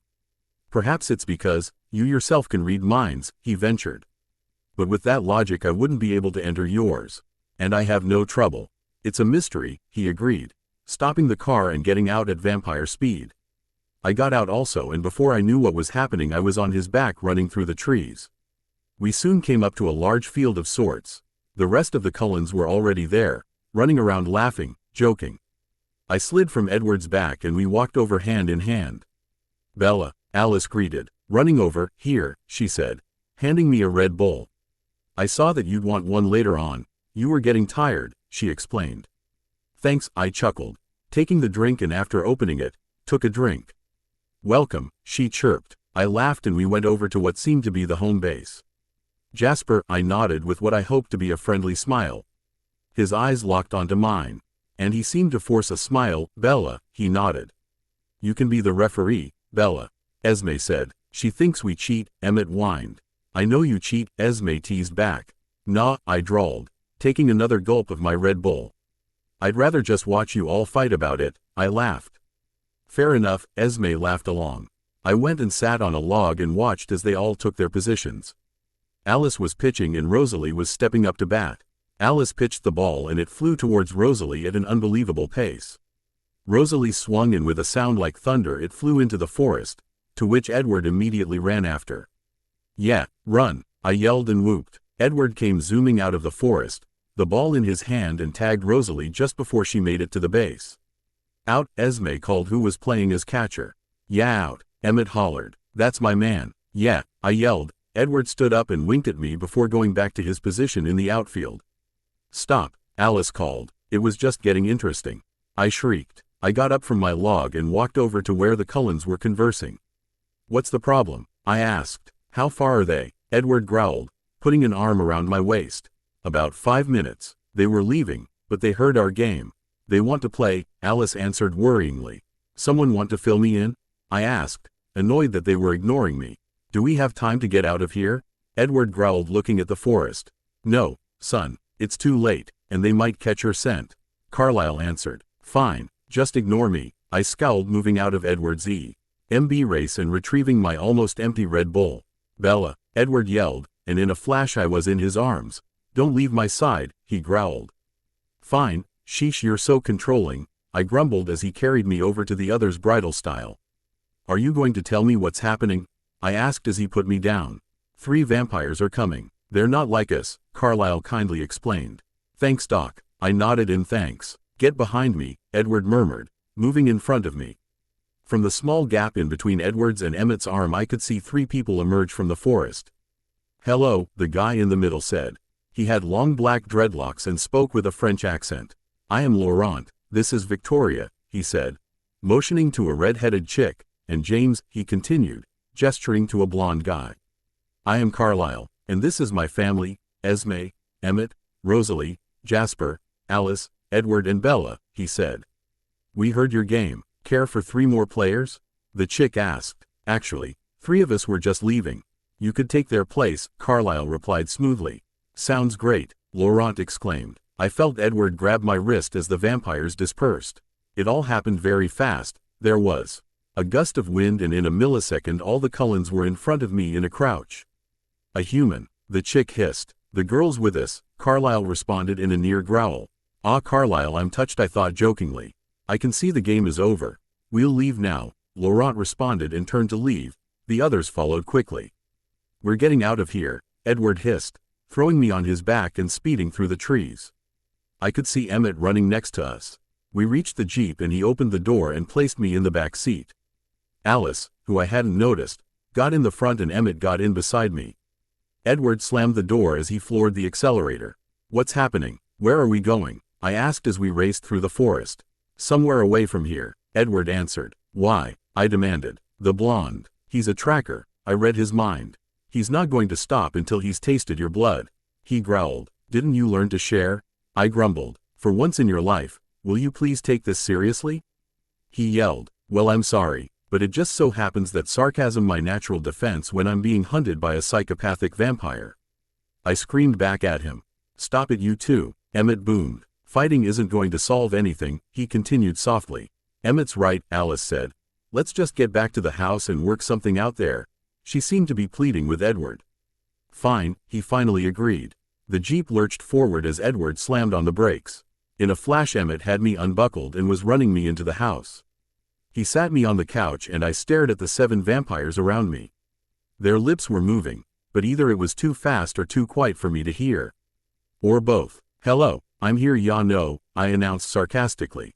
What are we going to do? I questioned and stared at each vampire in turn. We'll have to pull him apart and burn the pieces. It's not easy but doable. Jasper was the first to speak after a moment's silence. Ah, Jasper, you'd kill for me? I'm touched, I remarked, a hand over my heart in mock awe. But Jasper could feel my emotions and could feel the sincerity there. He nodded slightly. I don't like the though of killing another being. Even a sadistic one like James, Carlisle murmured sitting down next to Esme on the love seat. Bella can't stay here. If James finds her here he'll go on a rampage. Alice's airy voice spoke up. I looked at her. She was halfway through a vision. I'll run Bella south, Edward started but got cut off by Alice. No, he knows you'd never leave her. Jasper and I will take her south and you, Rosalie, Emmett. Carlisle and Esme make a fake trail north. What about my dad? I asked. Believe it or not, I actually cared about my father. He took me in when my mother didn't want me in her house. What if James tracks my scent there and kills him? I asked. At first they didn't seem to have an answer to this. Esme and I'll stay here and look after him, Carlisle said at last. Thanks, I nodded. Suddenly there was a flurry of action. Everyone was moving at vampire speed and sat stunned on the couch, picking the dirt from underneath my nails. Come on, Bella, Alice chirped, pulled me up. I was taken out of her grasp as Edward pulled me into a hug. I won't stop until you're safe again, he vowed. Be safe, I murmured distantly. He looked at me and nodded and went to kiss me. I moved my head to the side so it landed on my cheek. I refused to kiss him goodbye. I will, he nodded. I am capable of looking after myself, ya know, I muttered. Angry now. Not this time, you can't, and then he was gone. Time warp. My neck was stiff. I must have fallen asleep. Groaning, I looked up. I was still in Carlisle's dark-tinted Mercedes that I had dubbed as the Batmobile. Are we there yet? I asked, rubbing the sleep from my eyes. Believe it or not, yes, we're coming into Phoenix now, Jasper answered, turning off the motorway. About time, I grumbled. Impatient much? Jasper teased. It was light and half-hearted. Take a chill pill, I mumbled as we pulled up to a fancy hotel. Well, this seems nice, I said, getting out and stretching. I looked over and watched as Alice and Jasper got out. Alice was wearing a scarf around her head and Jasper had a large jacket on with the collar up. Worried about cancer, are we? I joked. Come on, Alice said, and pulling me into the lobby. Hey, talked to the guy at the desk and pulled out some cash. Sliding it over the counter, they took the room key and started their way back over to me. "Come on," Alice stressed, pulling me into the elevator. "I'm hungry," I complained. "Order room service," Jasper said, and they ushered me into a fancy suite. "I feel like I'm a criminal," I smirked. "I spent a few years hiding from the cops, ya know." Ate and hummed, it brings back the memories. "You should really take this seriously," Jasper warned and picked up the phone, dialing room service. "What do you want to eat?" he asked. "Let's see." I trailed off, picking up the menu from the bedside table. "Ham and salad sandwich," I said, and sat the menu back down. Time warp. The phone rang and I swiped it up. The caller ID on the phone read, "Mum. Home." Confused, I flipped it open. "Hello," I answered. Bella, my mum's panicked voice rang out. "Mum, you okay?" I sighed, closing the door between the living room and the bedroom. "Listen very closely, Bella," a cold voice answered. "Now you're going to do exactly as I say, or Mummy dearest dies." "You jerk," I muttered. "Oh now, sticks and stones, honey," he laughed. "You're going to slip away from your little friends and meet me at the ballet studio you went to as a kid," he purred. "And come alone. I'll know if you don't." "Fine," I muttered angrily. If there was one more thing I had more than people telling me what to do, it was people manipulating me to do things. "Goodbye, Bella. We'll be waiting," and then he hung up. "Bella," Edward called. "I told him you were on the phone to your mom. He's landing at the airport in an hour." Perfect, I thought. I'll loose them at the airport. My mind flooded with memories of running from the police and security guards after stealing food or money. I had been in the airport many times. It had so many exits and service hallways. It'd be easy to loose a couple of vampires in a human-crowded building. They couldn't use their superhuman strength or speed. Time warp. It was time to put my no-so-well-though plan into action. I stood up. "I need to use the bathroom," I announced, standing up and walking into the women's bathroom that I knew had two exits. I went in one door and straight out the other. I started in a run now, towards the main west exit. I burst out into the sun and jumped in a cab. 34 Light Street, Ranbrook," I said. "Sue. Re-thing," the cabbie said, and we started to drive. I relaxed slightly in my seat like I always did after I got away with something. I allowed my eyes to close, and then the cabbie was calling at me. "Sorry. Fell asleep," I said, handing him $30. "Keep the change," I said, and jumped out. The ballet studio looked exactly the same as it did 11 years ago. I went to the door and found it open. I entered the studio, my footsteps echoing through the large room. "Bella, my mom yelled. "Mom?" I called and started running towards the sound. I threw open the doors to a closet and a TV stood there. "There you are." The videotape continued to roll. The screen went blue and I turned around, meeting the cold red eyes of James. "I knew you'd come alone. Humans are so predictable," James laughed. "I wouldn't assume anything." "James," my voice loud and confident. He laughed again. "You seem very strong-willed." He came closer, raising a hand as if to brush my cheek. "Touch me and I'll kill you," I snarled. He laughed and slammed me against the wall. "Is that so?" He chuckled, throwing me across the room and into a pillar. My forehead burst with pain and blood gushed down my face. I hissed in pain and closed my eyes tight against my blurring vision. "I need help," I though groggily. "Who's that?" a voice in my head said, alarmed. "Whoa, what's happening?" A second voice rang out. "What are these voices doing in my head?" I thought angrily. "You're in my head." A third voice now sounded. "Stop it. Go away." A fourth voice yelled in a panic. "Everyone calm down. Who are you all?" I thought to them, not opening my eyes and pushing my hand against my bleeding gash. "Amelia," one voice said. "Sean here," another said. "Hey, it's Bella, it's Creed." The third voice rejoiced with a chuckle. "Kelly," the fourth voice said. "Wow, I thought haven't heard from you guys in ages." "I need help," I said. "Yeah, I can feel you're hurt," Sean said. "Yeah, some guy is trying to eat me." I thought wearily. I was feeling weak with loss of blood. "Eat you?" Creed was alarmed. A rarity for him. "We'll help." There were a chorus of agreement in my head. "Don't you pass out on us," he growled, and suddenly I felt rejuvenated. I stood up. ND glared at the laughing vampire in front of me. James stopped laughing and looked at the spaces on either side of me. I looked to my right, then my left. There were flickering people: Creed, Amelia, Sean and Kelly. They were flicking like bad television reception. "I don't like it when people try to eat me," I said.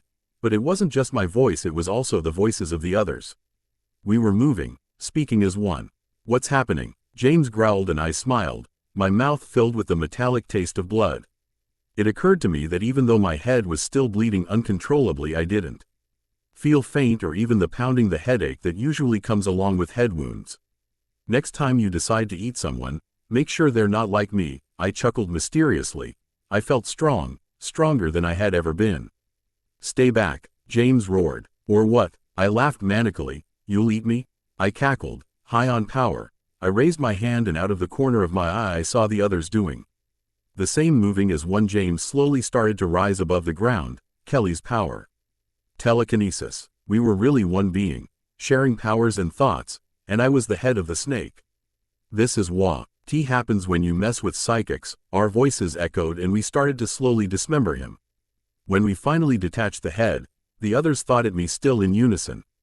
If you ever need our help, just holler. See ya, Bella. And then they were gone. The energy left my body as if someone opened a floodgate.